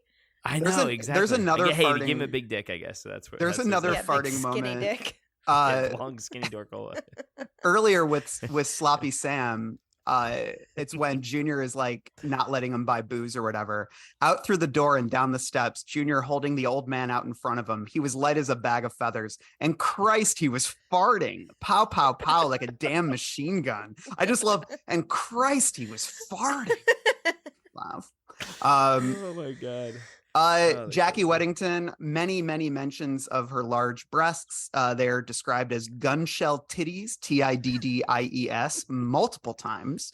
Do you think Jack Reacher ever had his hands on her big titties? I mean, they still would have been small in his hands. That's true. Reaching. That's actually one thing in the books that they describe extremely, like all the time, is how huge his hands are. So yeah, and I will say in the Jack Reacher TV show for Amazon, which is pretty fun, there is a sex scene which is with nudity, so I was impressed with that. Yeah, so highly recommended. Maybe I will watch. His dad, okay, this is page 100. His dad didn't think Junior knew the combo to that safe, but Junior did, just as he knew the password to his dad's computer, and thus about his dad's penchant for watching what Junior and Frank DeLesseps called Oreo sex. 2 black chicks, 1 white guy. So a little bit of that. I think what it is, and once again, I do think this is King being aware of how these awful characters are coming Oh, up. yeah. I think what it is, in their point of view, they think everything they're doing is so funny, even though they're like using the worst cliches, you know. But oh god, it's I mean, I'd like the King's having some disgusting fun with all this. This is on page 549. It's toward the middle of the book. It's Julia and Pete Freeman talking when everything's going to hell at the newspaper station. Julia, it was Pete Freeman. I think you better get down here. Marty Arson salt's on the desk and he won't let me in. Told me to wait out goddamn side. He's no cop, just a dumb pulp jockey who picks up a little side money directing traffic in the summertime. But now he's acting like Chief Big Dick of Horny Mountain. It's getting such a lazy like of Horny Mountain. Big Dick. Oh my god. Who was it? Was it the priest that had the little boy porn? I think so. I don't remember it being child porn, but I remember them finding. They found Asian boy porn. It might have been. I have it in my head that it's little boy. I think because he was a priest. I don't know. Maybe. Yeah, but, I can see that. I do remember that. To the podcast. Sammy is called a lesbo-rini at one point. Made me laugh. Lesbo-rini. I have, sorry, Fleeger and Ashley, do you have anything? I don't know. You guys are the masters of this section. You're the we live for this shit. So on page 19 into page 919 into page 920, this is when Julie and Barbie finally get together. Okay. Yes. He kissed her again. Let me just make sure I'm getting both of these. Yeah, okay. He kissed her again. She wrapped her arms around him tightly and gave back as good as she got. And when his hand tugged her blouse from the waistband of her slacks and then slipped up across her midriff to cup her breast, she gave him her tongue. Oh, that's actually pretty good, I think. Yeah, when that's broke apart. That's good. That's like not, yeah. When they broke apart, she was breathing fast. Want to, he asked. Yes, do you? He took her hand and put it on his jeans, where how much he wanted to was immediately evident. Yeah. And then a minute later, he was poised above her, resting on his elbows. She took him in hand to guide him in. Take it easy on me, Colonel Barbara. I've kind of forgotten how this thing goes. It's like riding a bicycle, Barbara said. Turned out he was right. Now, I don't think that is that bad of a sex scene. But the problem we love the little buttons. And Yeah. he does two of them back to back. It's like, no. You get to end your chapter on one of those. You can't do the turned out he was right. And then also loves that, though. turned Oh my out God. it was like riding a bike. It's like, no, dude, you have to you get one. You get one of those. He does that in The Stand a couple times too. Multiple times. Like With, multiple times in multiple chapters. There is So like funny. a chapter that ends like he's like, we're gonna get soaped up. Yeah, they got soaped up. It's something like that. You know? Yeah, there's like And, a little button, a little zinger. uh, But those are all mine. So Okay, I've got one or two more. I love this one. This is when they're doing the protest with all the signs. Jack Evans is there looking pale and grim. His sign is a collage of photographs featuring the woman who bled to death the day before. Who killed my wife? It screams. Scarecrow Joe feels sorry for him. But what an awesome sign. If the press could see that one, they'd fill their collective pants with joy shit. Is there joy shit? Is joy shit cum? Because I was thinking, I'm like, nobody wants ill-begotten cum shot. There's no good version of shitting your pants. You know what I Not mean? Like, really. there's no time when it's good. And this is joy shit. Yeah, well, so maybe it sounds like cum, it is good yeah. if it's joyful. Yeah. Shit that comes He's out of taking your it back. dick. Okay. Taking So it back. I think I got one more here. Oh, there's just a mention of Girls Gone Wild. They're in Washington, Barbie said, and the press is in Castle Rock. Most of them probably watching Girls Gone Wild on pay-per-view.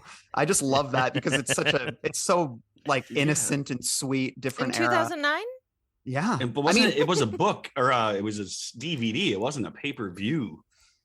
Well, I know, and that's where They you probably see his put it- age coming in a little Yeah, I bit. guess maybe they but- put What was the one?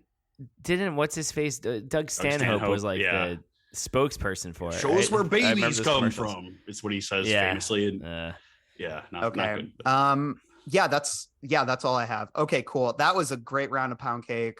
Maybe the most pound cake we've had in a while. Long book. It was back in a big way in this book. I gotta say, I'm stuffed, and we gotta go walk this out in a little place we call King's Dominion. There's another world out there. I know there is. Here in King's Dominion, we talk about the connections to other King books. Where does this book sit in the larger King canon? We have a lot of this is a main book, so we get a lot of mentions of local haunts, ones that are very familiar. Shawshank Prison multiple times. TR-90, which is an unincorporated territory that Bag of Bones takes place in, and several other books mention it. Castle Rock is mentioned. I just read a section from that. And then the town Harlow pops up, and that's also in a ton of stuff. Dan, you mentioned N earlier. I believe at least part of that takes place in Harlow. And then it's also mentioned in The Body. It's mentioned in Revival. It's mentioned in Mr. Harrigan's Phone. So it's all over the place. And then I've got a few others, but Tucker's Mills. yes, That was another one. Yeah. And Which then was Can I mention after the dome Cycle of comes the down? Werewolf? yes. They mention like I don't want to get caught in a dead zone. I didn't like the sound of that. Mm-hmm. Yeah, that's the first one I caught. And then there's And they another, mention that again later. Yeah, they mention how they'll wait till it's full dark, no stars. He loves to use that phrase. Go ahead. Ben. Bottom of 209 during, it's right before Rory's death when they're looking at all the dead birds around the dome. They see a trio of dead sparrows, and that's right before he dies. So I felt like that was him using sparrows, an icon of death, a la the Dark Half. Speaking of birds, did you I know what guys? you're gonna say. Yeah, did you see the visit twice from our good friend Randall Flagg On the telephone pole at the end of bottom of 550, right? Wait, what was the other one? page 54? This is when I believe when the old women die in the car crash. One of them says, then she saw her friend and uttered a scream of grief and horror. A crow watching from high in a pine tree on the mill side of the barrier cawed once, a cry that sounded like a contemptuous snort of laughter. And then it's funny because I feel like sometimes, I'm sure King has used crows inadvertently, not meaning it to be Randall Flagg, but that feels so intentional, right? And there is and another... Same with the 550. Joe, Nori, and Benny lay twitching on the Black Ridge Road in sunlight that was too diffuse. Heat that was too hot blared down on them. A crow, not in the least suicidal, landed on a telephone wire and gazed at them with bright, intelligent eyes. It cawed once, then flapped away through the strange afternoon air.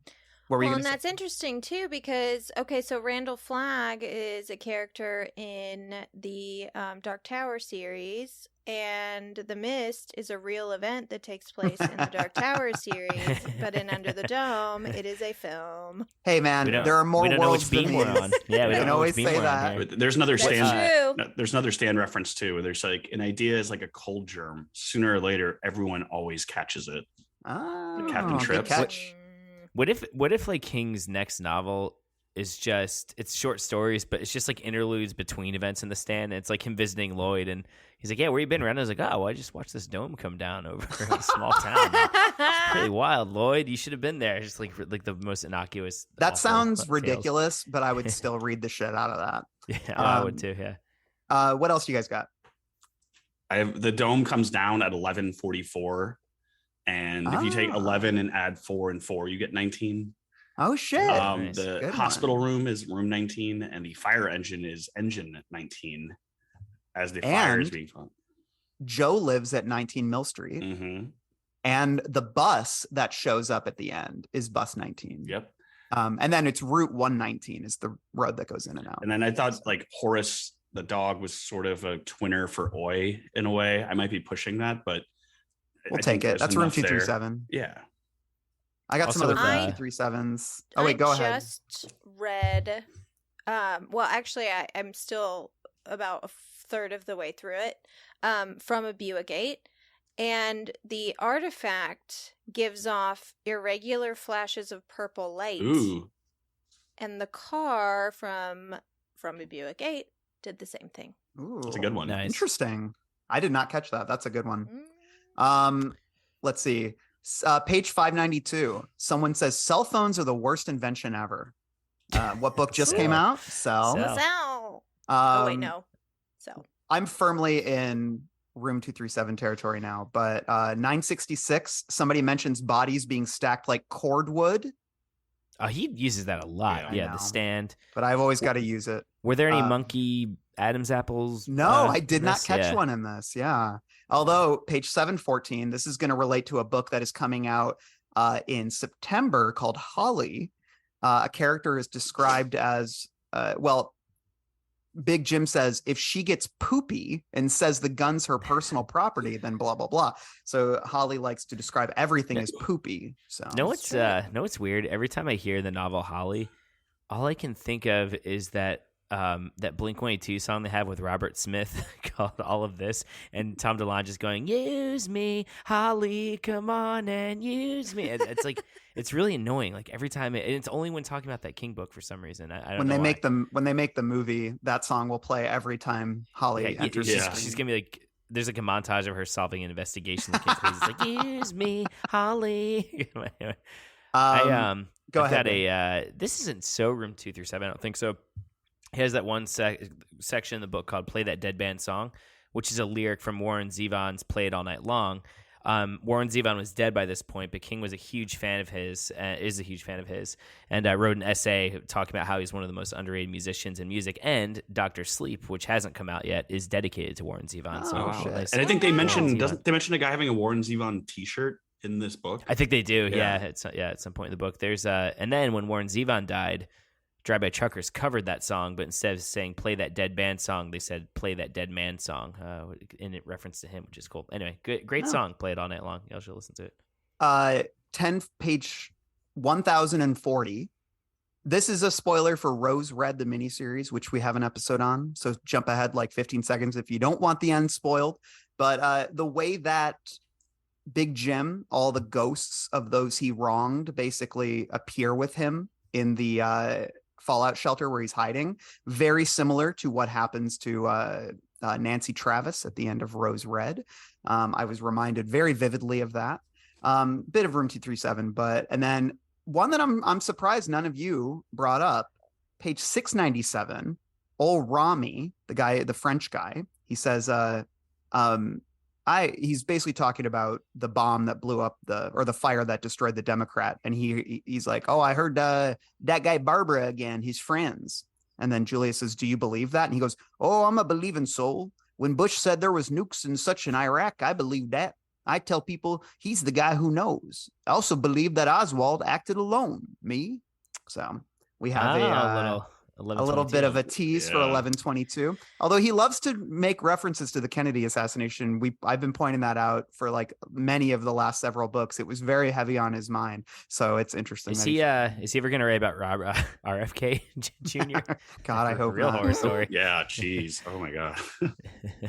There Ashley, go ahead. is a symbol on the black rectangle that, per its description, previously appeared in It outside of Pennywise's lair. Oh shit. Oh, you're right. It does. Like it's like the equal sign with like the weird curve through it. Yeah, you're totally right. Wow. Oh, that's cool. Good so catch. what does that mean? Good I question. mean, I guess they're all cosmic beings, Well, right? I was going to say, Pennywise is like an ultra-dimensional being. He could have a relation to the Leatherheads for sure. He comes from outer space. It came from the same part of the universe, maybe? Who knows? I remember that scene in It where he's wearing isn't he wearing a jacket or something that says "I came from outer space," or he has a balloon that reads that or something like that? I think he does. I remember that scene being very eerie and unnerving to me. I know it's a reference to a movie, but yeah. There's another alien though that gets referenced in a big way here. Well, I'm actually in room 237 category. Bring it on. What's Julia's last name? Shumway. Do you know that another famous alien whose last name is is Shumway? Shumway? But I'm going to let you say it. That is Alf. Well, Gordon Shumway, rather, who's an alien life form, and who we've talked about ad nauseum on this podcast, mainly because his foster father, the late Max Wright, Willie, one of the stars of The Stand. Doctors in The Stand. We've talked a lot about Alf on here. But we really have. You see, you think they're reviving. Well, maybe they just announced maybe today. Alf came from the same part of the universe that the Alf's Leatherheads and Hey, Pennywise. Leatherheads, pick on someone your own size. I'm sorry, I don't do a good. Justin does a pretty good Alf. They announced today that Ryan Reynolds is rebooting Alf. So it's just funny you should Sure. mention Ryan Reynolds. He's not rebooting it. I had to edit shit about this morning. This is why I knew Gordon Is this Shumway, a because I revival? read this today. He's only reviving him for ads, for it's Oh, only some God. commercials. But it is a collaboration with the great Paul Fusco, creator of Alf. So Fusco's back, which means this is Alf canon. Fusco is supposed to be like the most difficult motherfucker on the planet. Tina Fey has. I think I've told this not story. I wasn't there for it, but Tina Fey talked about they did some NBC anniversary. I don't remember when it was, probably 15 years ago or so, that she was producing and writing, and it was like all the hit shows they had. And so he arrived with Alf, but he had all this stuff in his rider that like he had to come in through a secret entrance, and then Alf had to come up because he didn't want to shatter the illusion. And she said he was just like awful to deal with. And then I think he left as soon as Alf's part was done, but like, covertly put him into a suitcase and whisked himself away. He takes Alf very seriously. Some people don't understand true art. I was gonna say, I know, right? Yeah. I guess Look, I don't. like Alf. Our greatest geniuses are often the most difficult people. Yeah, and so. a great genius bringing him back for H&R Block commercials to respect the integrity of the puppet. Yeah, can't wait. I love Alf. I loved Alf as a kid, but man, I've tried to rewatch some of those episodes. They're so long too. I mean, it's like a true 30 minutes. I feel like you're just like, man, that's a while. Hey Willie, got that's pretty good. Yeah, hey, I'm trying to. Hey, Leatherhead, stop torturing those kids. Wait, I don't know. I can't do it. Anyway. Yeah. Okay, I think that's a good. I think with Alf impressions is a good way to end King's Dominion. Let's move into our final thoughts. Dad, can we go now? You ready? Yeah, we've been ready for an hour. Okay, I'll be right there. You said that a half hour ago. Yeah, my dad's weird. He gets like that when he's writing. Here in Final Thoughts, we share our bright red Pennywise Clown Nose ranking scale of 1 to 5. And we also share our MVP of the book. So I'm going to start with you, Dan Flieger. Give me your bright red Pennywise Clown Nose ranking, your final thoughts, and your MVP. So as I said at the beginning, I really love this book. I think this marks a clear delineation of like this sort of new era of King. And we might be even entering into a new one now with like the Holly Gibney type books. But this marks the ends of the 2000s. This is we're transitioning to a different decade. And I think this is a great book. I think it's a good entry-level book for someone who's curious about King. I love a good long movie. I don't, complain of like, I wish they were only 90 minutes. As long as they earn it, it's fine with me. And I think this book earns its length. It doesn't feel like you're reading a book that's over 1,000 pages, as crazy as that might sound. I think Horace has got to be my MVP. I just love a dog that's a little overweight and snacking and possibly has psychic abilities. Yes. I'm going to have to go ahead and give this book 5 bright red Pennywise clown noses. Yeah. And I'm very strict Yeah. in my grading. I don't even 5 know if noser I've alert. ever done that more than a couple times, but I think this is an excellent book. I think it's one of his best. And rereading it, I was not disappointed. I even liked it more. So 5 bright red Pennywise clown noses for everyone under the dome. Hell yeah. Ashley, hit me with your ranking, your MVP, and your final thoughts. I'm giving it my highest ranking of a King book that I've read so far. I'm going to give it 4.5 out of 5 bright All right. red Pennywise clown noses. Yeah, I mean, this book, it gave me everything I wanted in a reread. It made me see different characters in a whole new light. I think it's so great to read books a decade after the first time you read them, because like I said, I always thought Barbie was sort of the main character, the hero of this book, and now 10 years later, I don't know if I was just like a horny 23-year-old, but like now 10 years later, I'm like, oh no, Team Julia all the way. But I do have to say the MVP of this novel is the dome, because without it, we wouldn't have anything. The dome's plenty scary. Love the Spray dome. paint MVP on the dome. Just MVP. Banksy. Calf. Yeah, I'm in the 5 Nose Club as well. Yeah. Whoa.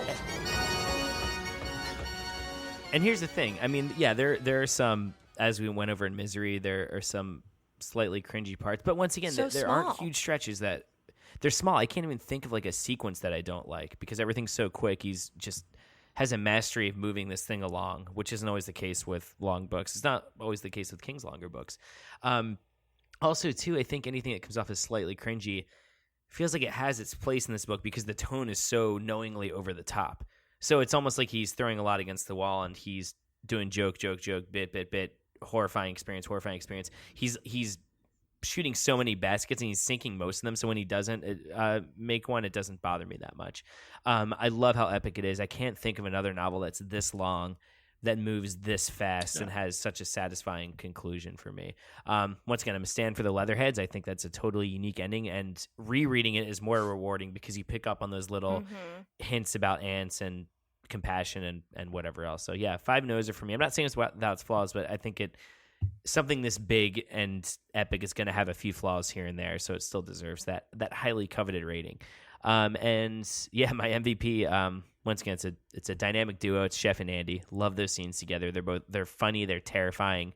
I love that they're not really heroes, but they're not really villains either. I can't think of any other characters like them in the King universe. So yeah, 5 stars all the way. One of my favorites. Love it. It's 5 noses, not stars. 5 noses, not stars. Hey, We're talking about aliens. Your score's in space. invalid. Yeah. 5 Alf 5 snouts. 5 Gordon Shumway snouts. Shumway schnauts. Man, we should rate stuff on Alf. Alf Proboscis is. Yeah, I'd be into that. I've been thinking about this, even since we talked about the themes and everything. And it sticks with me. Like a theme King returns to time and again in his books is like collectivism over individualism. Like he likes a hero now and then. Like look at Jack Sawyer or Alan Pangborn. And I think I initially struggled with Barbie because King seems to admire him way too much. But after sitting with it, I can see it through a different lens. Even though Barbie is perfect, he's kind of ineffectual. He becomes more of like a lightning rod rather than a traditional hero. All the main characters have moments of heroism. They only live because they all work together. And that helps me swallow Barbie a little bit more because even though King seems to like love him and be like, look at this guy, he's awesome. Like he still understands that guy alone will not save you. And I think that, when you look at the end of the book, even Sloppy Sam showing up and having this Deus Ex Machina moment, it does really represent people from all corners of the town, people that you normally wouldn't rub shoulders with. Like these are the people who can save you in the end. Everybody sort of plays a role. And I can really appreciate that about this book. But it also makes me think of like all the heroic figures in King's work who are like crumbling in their own ways. Like I think about Roland. I mean, we just finished The Dark Tower, and Dumaki, you know, it's like broken men. There are no individual heroes in books like these. It's really always about the katet, like the community. And I've said this a time and again, but I love King's ensemble pieces. He does them so well, and they're always like genuinely a little bit crazy, which I love. Like especially like Needful Things and Tommyknockers. Like the ensemble books always get a little bonkers by the end. And I really love that. So I really love how like big and sloppy and ambitious this book is. I love the villains. I love the anger. I love the balance of optimism and cynicism. It leans towards cynicism, but I do think that there is like this bright core of optimism there. And I love the way it investigates feelings of godlessness, like the terror of spiritual ambivalence. There's so much here that I really, really love. I don't know if I can give it like more than 4 though, which makes me in the minority here. No, I'm kidding. 4's still I good. really love it, but I think like, I know, yeah, 4 to me is very good. I think it's because for me, what it lacks is, even though I can appreciate that about Barbie's character, I still don't find him the most compelling person on paper. I like so many of these characters, but the villains are all so much more interesting than the good guys. And that for me dings it just a little bit, because I think about a book like Needful Things. I love everyone in that book. You know, even the Tommyknockers, like that's a book I struggle with, and I do not think it is better than Under the Dome. I think it's a mess, but I still find there to be characters in that stick with me more than characters in Under the Dome. So I think I look at it through that. And then I also do think that sometimes when King gets caught up in the plot, like the actual plotting, the moving from one place to another, that's where the book does get a little laborious for me. Whereas it's those short stories, the Ollie Dinsmore moments, the Sammy Bushy moments, like those are my favorite, because they're these little pockets, these slices of life. Even Chef and Andy, they're like it's this amazing little short story that happens in the middle of all of it. And those, I think, are some of the best writing King's ever done. I'm still going to give it 4, but I really love this book, and I might regret this rating later. So we'll see. I mean, we are going to, when this podcast reaches its end, we are going to be doing the ultimate Losers Club ranking of every Stephen King book. And maybe I will realize that I made a mistake by only giving it 4 then, but that's where I'm at now. But still, that gives this probably what, 4.5 average, 4.6 average, somewhere 4.6, yeah. 4.6. And that's pretty damn good for this book. And my MVP is Junior, because I love a bully and I love a necrophilic, deranged bully. So yeah, those are my rules. I'm surprised. Yeah. What's up? I said I'm surprised, like, because it's as harmful as he is to people. And does he hurt any animals in this one, or no? No, he's very kind. Okay, then I would say he slips through the Randall test. He Yes. didn't hurt animals, at least. Yes. I can still love a guy who hurts animals so long as he is sufficiently punished for that crime. But no, I think Junior wants to care for the little ones. You know, he wants to save the little ones and just harm the bad people. But anyways, this was so fun. We have wrapped up our discussion of a 1,100 page book. Wildly ambitious, 3 episodes. I'm very happy with this discussion and what you guys brought to it. I'm so happy it was the 4 of us. I think we killed it. Anything we want to plug before we sign off? Dan, what's up with Halloweenies, Calf? Yeah, we're still in Chucky Land. I think by the time this episode comes out, Seed of Chucky will definitely be up. I don't think Curse of Chucky we will have gotten to yet. And of course, we actually just announced but a little while ago announced next season is the Alien franchise. Oh, nice. Which I'm like super excited about. I've been reading some of the books and rewatching the movies and getting to the comics, and we haven't even started on it yet. So that shows you my level of excitement. There's actually, I think, more lore to explore there and more supplementary material than any other franchise we've covered in the past. So, yeah, that's what's going on over at Halloweenies. Find us at Halloweenies Podcast. Brian Evanson, who we interviewed on our On Writers series, he wrote a book that takes place in the Aliens universe. Oh, is it one of the more recent ones? Like, yeah, he didn't write Cold Forge, Fallon. No, he didn't write Fallon. What is it, Brian? Let me look that up. Brian Evanson. Although he writes it under a different name. I think it's BK Evanson is what he publishes that as. Anyways, okay. He's an incredible writer. Although I know he's having a lot of fun. He's not doing he makes like kind of weird, I don't know, very cerebral, haunting, like weird fiction. But I know he has a lot more horror fun when he writes those kind of books. So enjoy. No Exit is the Aliens novel. I'll have to read that. Yeah, nice. The most recent ones are supposed to be pretty good. So I'm excited for it. I only read a couple of the novels when I was a kid. So yeah, I'm stoked for it. Ashley, what's up with Keep It Weird? We just did a funniest moments. Now that we're on season 7, we had quite a few episodes, so everyone wrote in and told us the moments that made them laugh the hardest. So we got to do like a funniest moments episode. It was a lot of fun, so you should check that out if you want to listen to us laugh. Yeah, you can check out Keep It Weird on any podcast platform. Any podcast platform. You can follow us at Keep It Weird Cast on Instagram and Twitter. And where can people follow you, Dan Flieger? You can follow me at my name pretty much on all social media. And we do have a Dark Tower detour coming up. Yeah. A little bit of writer's block because I want to make sure we pick topics that are worthy for our audience. So stay tuned. I have a wedding this weekend, so there'll be a lot of downtime where I could just finalize and make sure that I'm on the right path of the beam. Awesome. Stay tuned for that. You can access our Dark Tower Detour episodes in the Patreon, patreon.com/thebarons. And our next book is, I believe Holly is the next book. So that's good. That book is coming out in September. It's going to be very exciting. I'm currently reading it right now.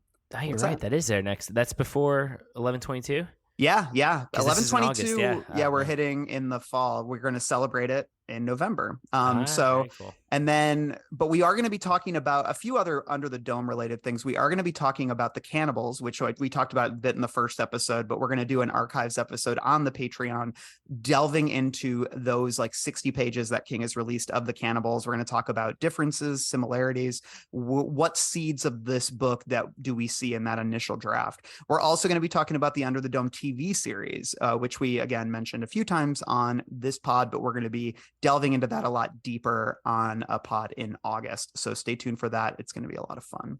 And with that, let's sign off. Long days and pleasant nights. Bye, everyone. I got some hot friends. God, I got some hot friends. I got some hot friends. God, I got some hot friends. But you know you want somebody to treat you good. We did it. We did it. Oh, it was easy when we did it. Yeah. This is the end of our show. For now. Tune in next week. If you like our programming, consider searching for other bloody disgusting podcasts, such as Creepy, Horror Queers, The Boo Crew, SCP Archives, Nightlight, Margaret's Garden, and more.